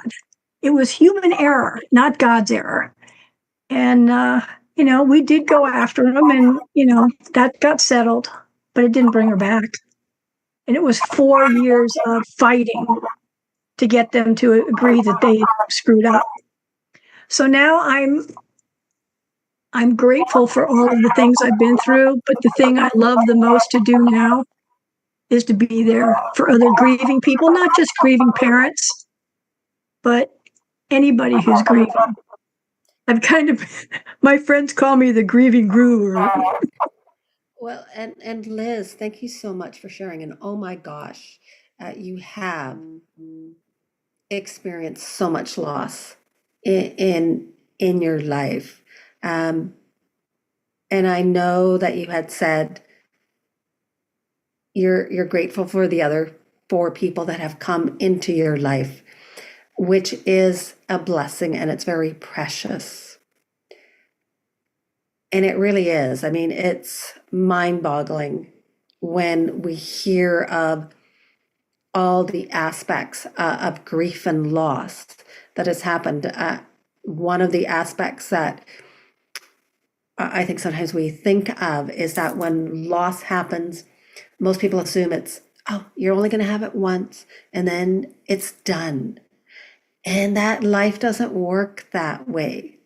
As we see, and especially as you said for your brother, back then, I mean, even when I think our children passed away, because your daughter passed away in 2008, my son passed away in 2009, even then was still grief illiterate, right? The world still didn't know anything and kind of expected, okay, get back to what was. Here's this little blip that happened in your life, but for the rest of us, it didn't. So now you get back to the point where you were beforehand and pretend that it never happened. And a lot of times, I mean, your mom, wow, she was a pioneer. She sure was. She sure was. When I hear that, because I'm thinking most people wouldn't have known what they're supposed to do and then hide. They're like, what we envisioned of the people that start hiding. That was one of my thoughts and my fears was I was going to become the person that people go, yeah, look at her.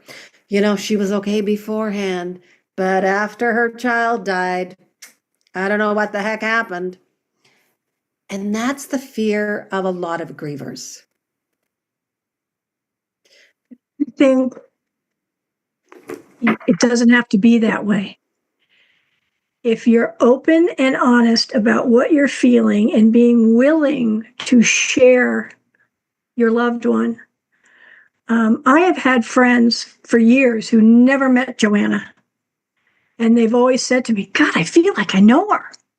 And to me, that's the biggest compliment I could get.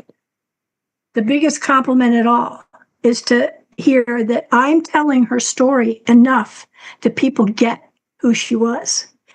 She was a sweet, caring, loving young lady who had some problems in her teenage years of not fitting in and not feeling great, but she broke through that and worked hard at it. She had the voice of an angel. She and I sang in the choir together. Took me a while, took me 15 years to go back to choir without her. But I do now. I've been back for a couple of years and I'm so glad that I am. And I know she's smiling down at me.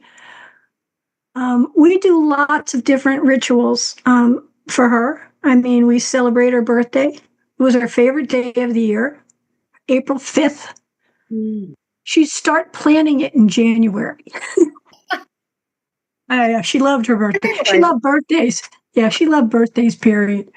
And, and we make a party out of it.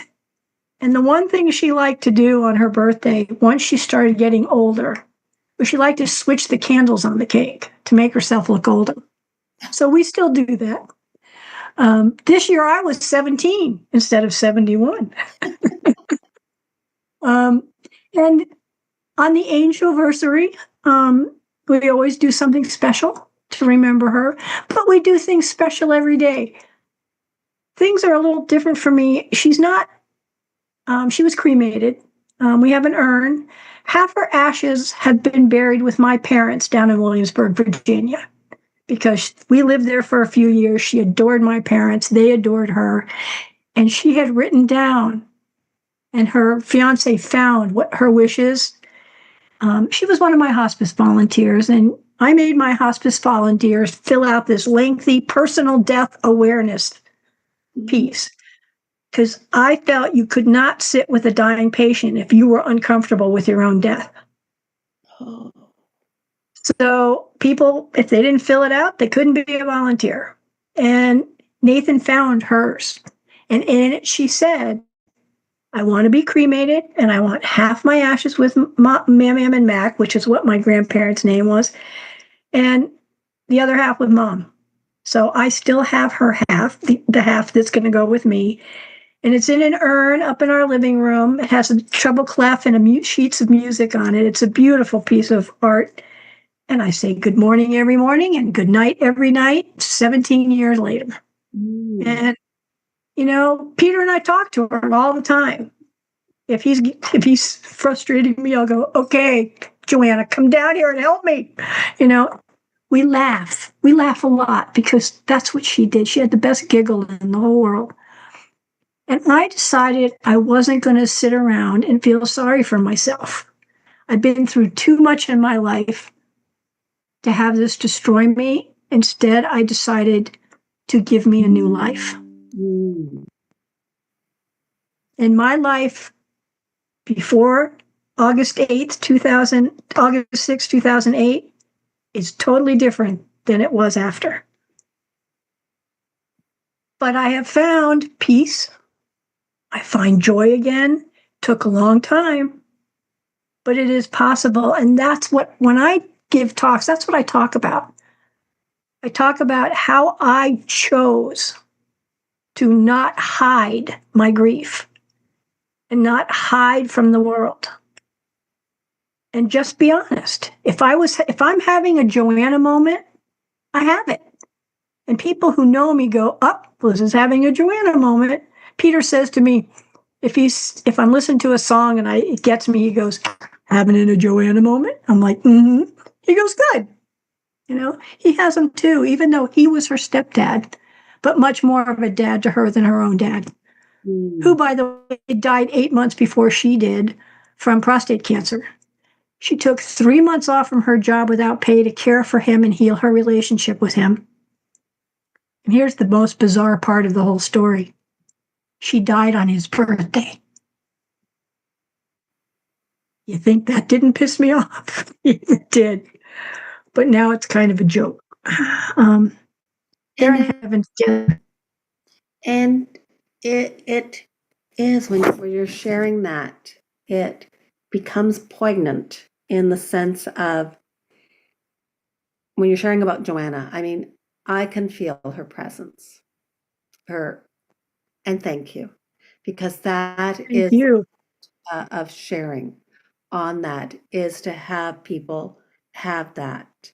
And one of the things, and I know as you're sharing about your daughter, I'm going, as a parent, that's what we want. We want other people to share their interactions that they had with our child.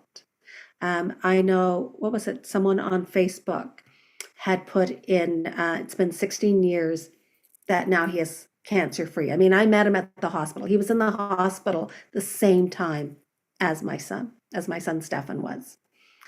And Stefan was his inspiration. Oh, wow. Right. At the time, he didn't know who Stefan was. He just saw this young man, you know, sort of improving or taking steps. And he didn't realize that what he saw as improvement was actually Stefan slowly dying. Oh, Right? wow. Because of the thing. But my son didn't know either because we didn't tell him that he was dying. I'm one of these firm believers, don't tell people to take away their hope. Maria, how old was he? Stefan was 27. Okay. So close to what Joanna was. Yeah. But one of the things is he put down about, how he's thriving. And I am joyous for this man that he had a bone marrow transplant and it worked for him and he is thriving.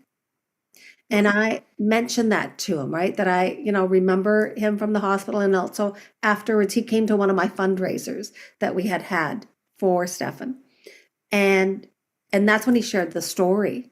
And even today afterwards on Facebook, when I messaged him and then he messaged me back, he goes, he's joyous and happy because he remembers also. And so I think sometimes I find, and as you have like the 4 people that stay with you, when they share stories of their interaction, people are always afraid because they're thinking, it's going to bring you tears. It's tears of joy and of saying, wow, someone else remembers them. How precious is that? So precious. I tell people, it's okay if I cry. I mean, and yes, any Joanna stories you have, I want to hear them all. I love it. I absolutely love it. But people who know me after all these years, they know that. They're not afraid of me anymore. And, there have been a few people that have lost kids, that I've known since, and I'm the first person they call. And I'm glad for that. I didn't really know anybody other than my mom when Joanna died. And I certainly couldn't call her. I could talk to her, but I had to guess at her response. I don't want to make light of anything. It's just that I've come to a point in my life where I feel hiding from grief and hiding from talking about it is more harmful than talking about it. And I totally agree with you on that because that is one of the aspects that I think many people believe is that we need to keep silent. We need to not say anything because we don't want to make other people uncomfortable. And people around us walk on eggshells. We had another guest speak about what to say to people. And it really is. And one of the things about being supportive is asking permission and even saying, I don't know what to say. I don't know how to support you, but I care enough about you that I want to support you. Exactly. Great thing. The other thing, talking about holidays, I remember my first holiday. I wanted it to go away because, Joanna loved Christmas and I couldn't bear to do anything. I mean, in my house at Christmas is decorated to the hilt. I didn't, for 3 years, nothing. Couldn't do it. So the first Christmas, somebody suggested to my husband at work that maybe we should go someplace we'd never been before, where there were no memories.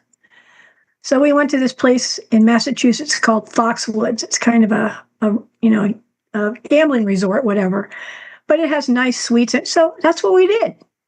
And yeah, Christmas is all around, but there were no memories of Joanna. And did we think of Joanna? Of course. But it was what we needed to do for us. So what I usually tell newly bereaved parents or newly bereaved, be selfish. Do what you need to do for you. And if you make plans to go somewhere, always have an escape route. Always have a backup plan. if you go to a party thinking you're going to be okay and you get there and you're not, make the host or hostess aware that you might have to leave. And that's, I believe, is one of the best things I heard about the holidays. Mhm. Do what you're comfortable with because you need to take care of yourself. And after a few years, I started relaxing a little bit and I was able to start coming back to enjoying Christmas. And we honor Joanna every Christmas morning. And now it's just Peter and me Christmas morning because we want the kids to have their own Christmas. And then we'll get together the day before, the day after. And after all these years, we really enjoy that because we can talk about Joanna and just laugh and have a good time. But again, I'm talking 17 years. This didn't happen right away. And I'm grateful that you mentioned that, because in grief, there's a timeline, right? People like to give timelines. And I know we're more longer term grief, and even the previous guest beforehand, it's a longer term grief where we're still missing the person. And I use the word still because a lot of times people kind of figure, that's the thing that they always say, you're still there.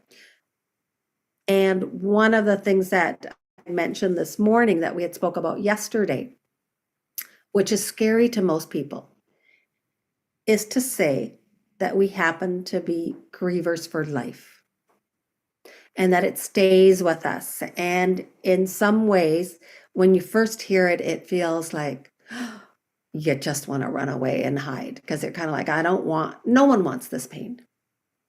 And when we come to the realization is where it becomes more freedom, where we have the vulnerability to speak up, to say what we want, to no longer kind of say, yeah, I don't care what you think anymore. And if you're uncomfortable, I'm going to speak about my person. I'm going to share about my person, and I'm going to share what I need. And when we can do that and actually realize that grief walks with us, it's no longer a scary aspect. And the saddest part of all of this is nobody goes through life without experiencing grief. Mhm. It's not, only a few people have to deal with this. And it's, for me, it hasn't been grief with losing Joanna and my sister-in-law and my brother and my mom and my dad too. He died about 6-7 years ago. I've had health issues where I've almost lost my life. I also went through a horrible divorce where I lost everything. My ex-husband left me with nothing. And I had to take care of Joanna. I had to pull myself up by my bootstraps and start all over again. And that was scary as hell. So, but the one thing I've learned through all of this is that the more we talk about it, the more we put it out there, which is why when Compassionate Friends offered me a scholarship to take David's course, I jumped with both feet. Because I agree, we need to get our society to turn around and be grief accepting instead of grief denying. I love that. Grief accepting. Mm-hmm. Yeah. Instead of grief denying, which most people are. Well, I think that's what we're taught. And especially when, say, we're circling around back to the holidays, Yes. right? No one wants to have, we'll go back to the invitation. No one wants to have the person who they figure is going to be, oh my God, they're going to be here and they're going to be sad. And it's just going to wreck the whole party. Rather than kind of saying, what is it that you need? And allowing the person to choose to say, yes, I may come to the party. Let me see how it's going to feel. And I may leave early. Or you may surprise yourself and go, wow, I'm having a good time. I can laugh freely without judgment. Because I think that's the other aspect that puts more pressure on too, is that we kind of wonder that, okay, are we supposed to pretend what we're feeling? Or if we're generally joyous and laughing, other people then look and kind of had this judgment of, wow, they're in a better, all done, and it's clean. Yeah. And people who know me know that I will never stop talking about Joanna. And no one has said to me, I actually can't remember anybody ever saying to me, you're not over it yet? And I think that's because I have been so open and showing people that I'm not afraid to show my grief, even 17 years later.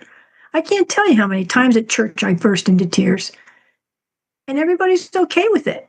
They understand because she grew up in that church. I see her every time I walk in there, and it's okay. And I'm teaching my fellow parishioners that it's okay. I've given a couple talks at church, and the feedback I've gotten, which was one feedback in particular, was from a new and upcoming Episcopal minister. I'm an Episcopalian. She said to me, Liz, hearing you talk about all the stuff you've been through in your life, from anybody else, I'd feel sorry for you. But I don't. I'm impressed as hell that you are where you are right now and that you can stand up there and show that you can be joyous and hopeful and you've gone on with life, never forgetting the things that you don't want to forget. And I was like, wow, okay. well, I think, and I know in some ways it's sort of like it's a compliment, and No, it was a compliment. It is a compliment, right? I took it as a total compliment that I actually was able to get up there and talk and get my point across. I think the one aspect is that I always go, and yes, it is a compliment. What I was trying to say is that a lot of times when we share as grievers, we don't share for the sympathy. No. Right? And I think a lot of people misunderstand the sharing aspect. It's almost like, oh, you're sharing because you want to feel sad for you. And it's like, no, I don't want anyone to feel sad for me. I want people to be okay with being able to share about my person or my experience. Because the more open we are of it, the more it naturalizes and normalizes the conversation rather than having people fearful. Exactly. And a lot of people didn't know all these ins and outs of other things I'd been through.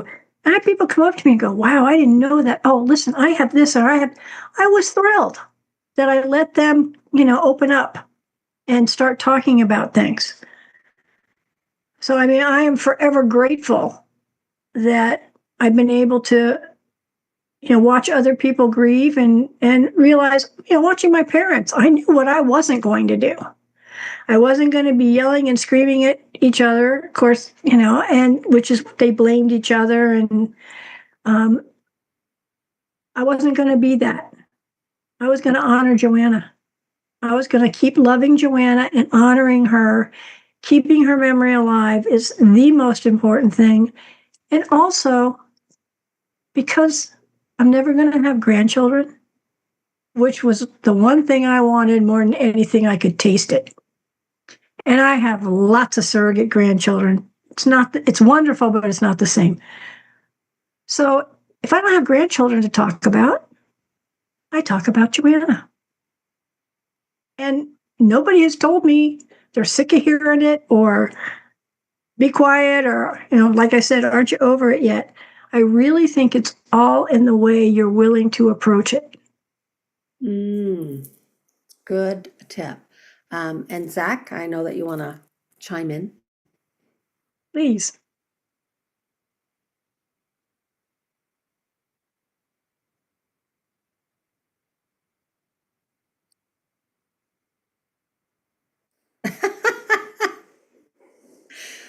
Good choice in switching those around.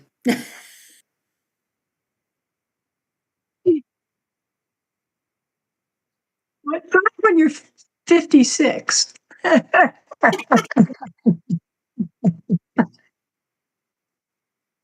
Yeah, uh-huh.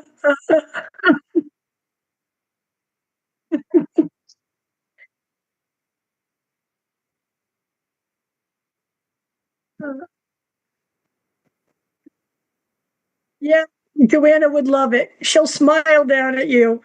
Anybody who does that, she just loves it.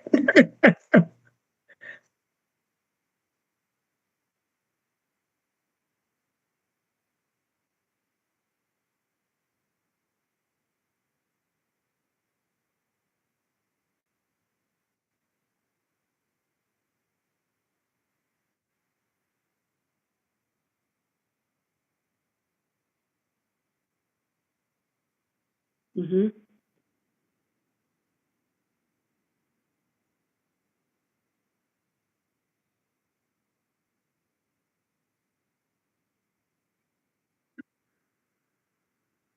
Mhm, mhm.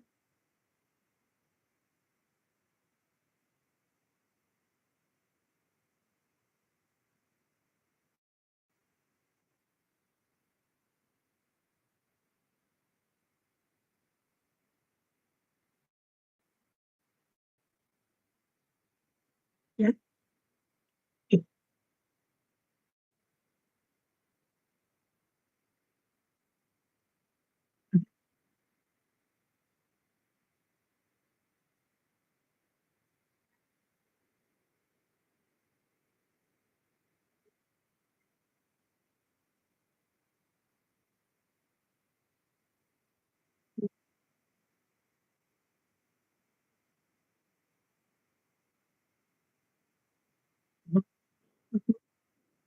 I agree.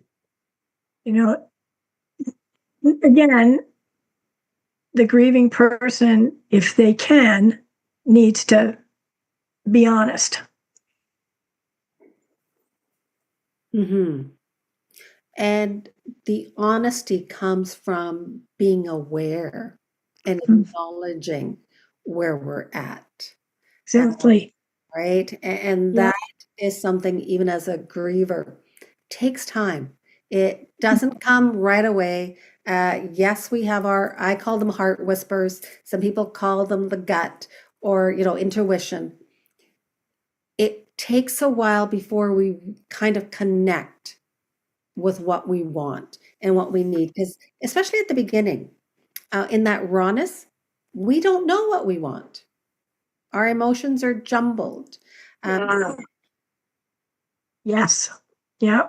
Well, I can remember when I was working for a hospice when Joanna died, and I took a month off and I went back to work and I was there maybe a week. And the bereavement coordinator's office was next to mine. And this one day she had a grieving family in there who just lost their 96-year-old mother.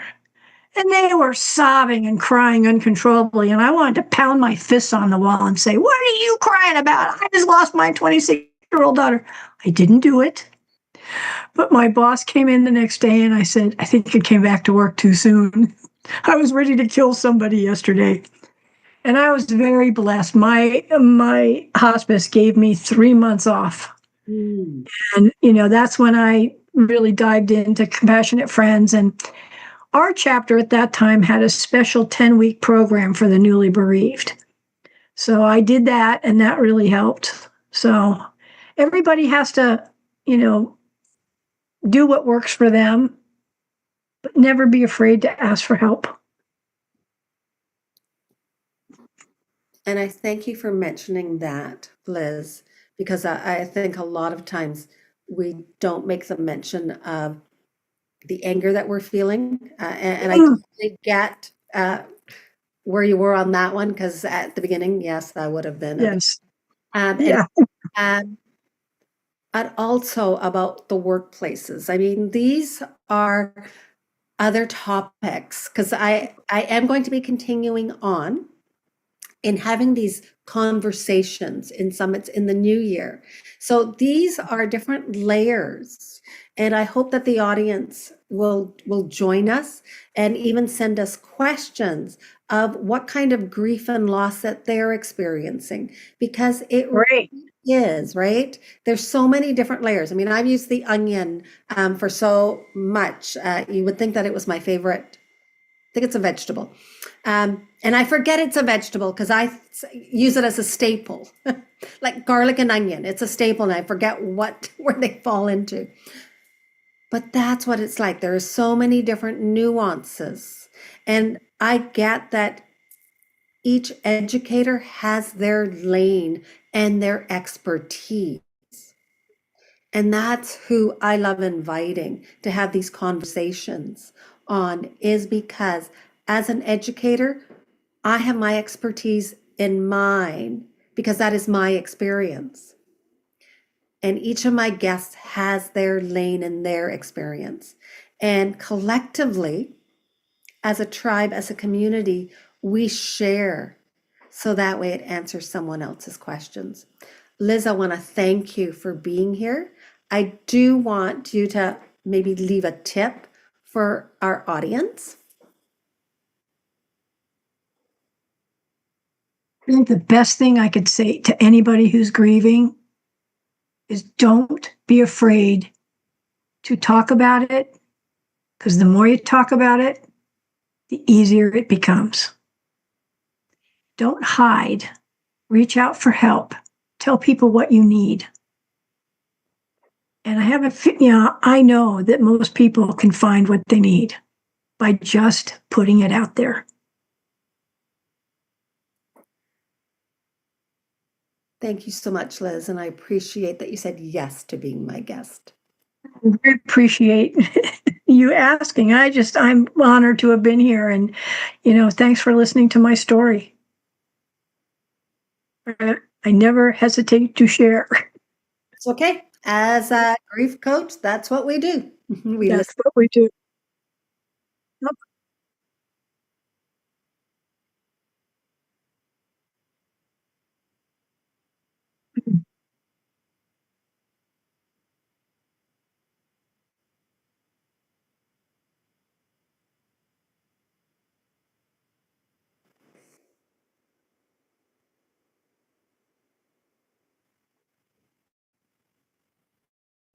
Yep.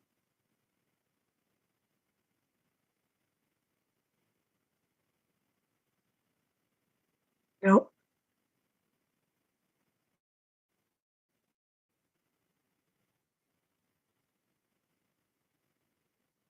Right.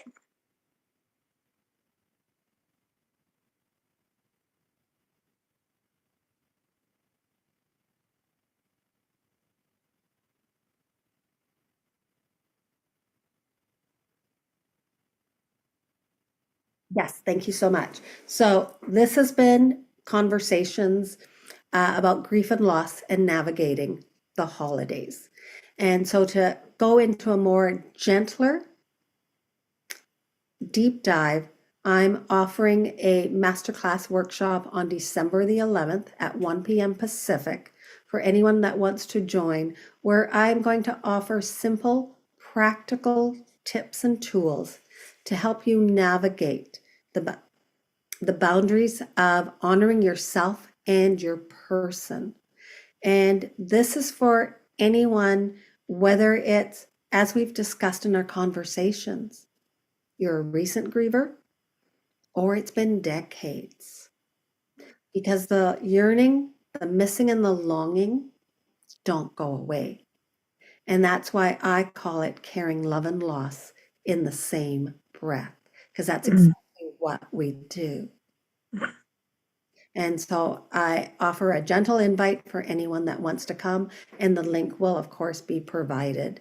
And thank you so much for all of you for being here, for listening to these conversations with my guests. And definitely, if there's anyone that spoke to you, that this is why there's a variety of guests, because grief is different, it's unique. And maybe one guest spoke more to your heart than another. That's okay. There's no right or wrong. As your grief is unique, so is the support that you need. And this is why we want you to match up to the right person that gets you. So that way you know you are not alone and someone else can say, I got ya. I thank you with all my heart and love.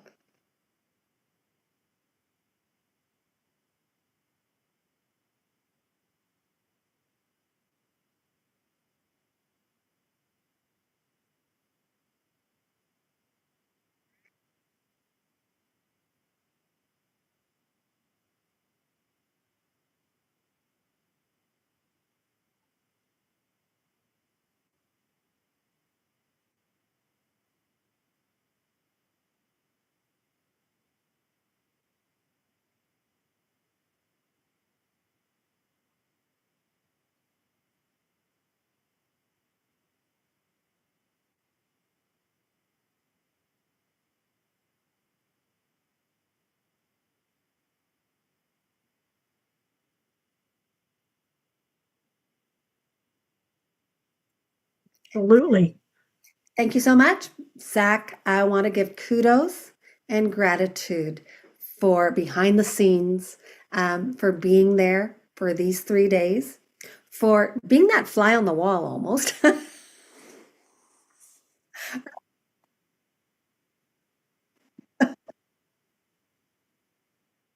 And so I do want to put a plug forward for all the work that Zach does in the Community Forward community, because he is reaching people that need these services and maybe aren't aware of them and aware of people that can offer support for them. Thank you.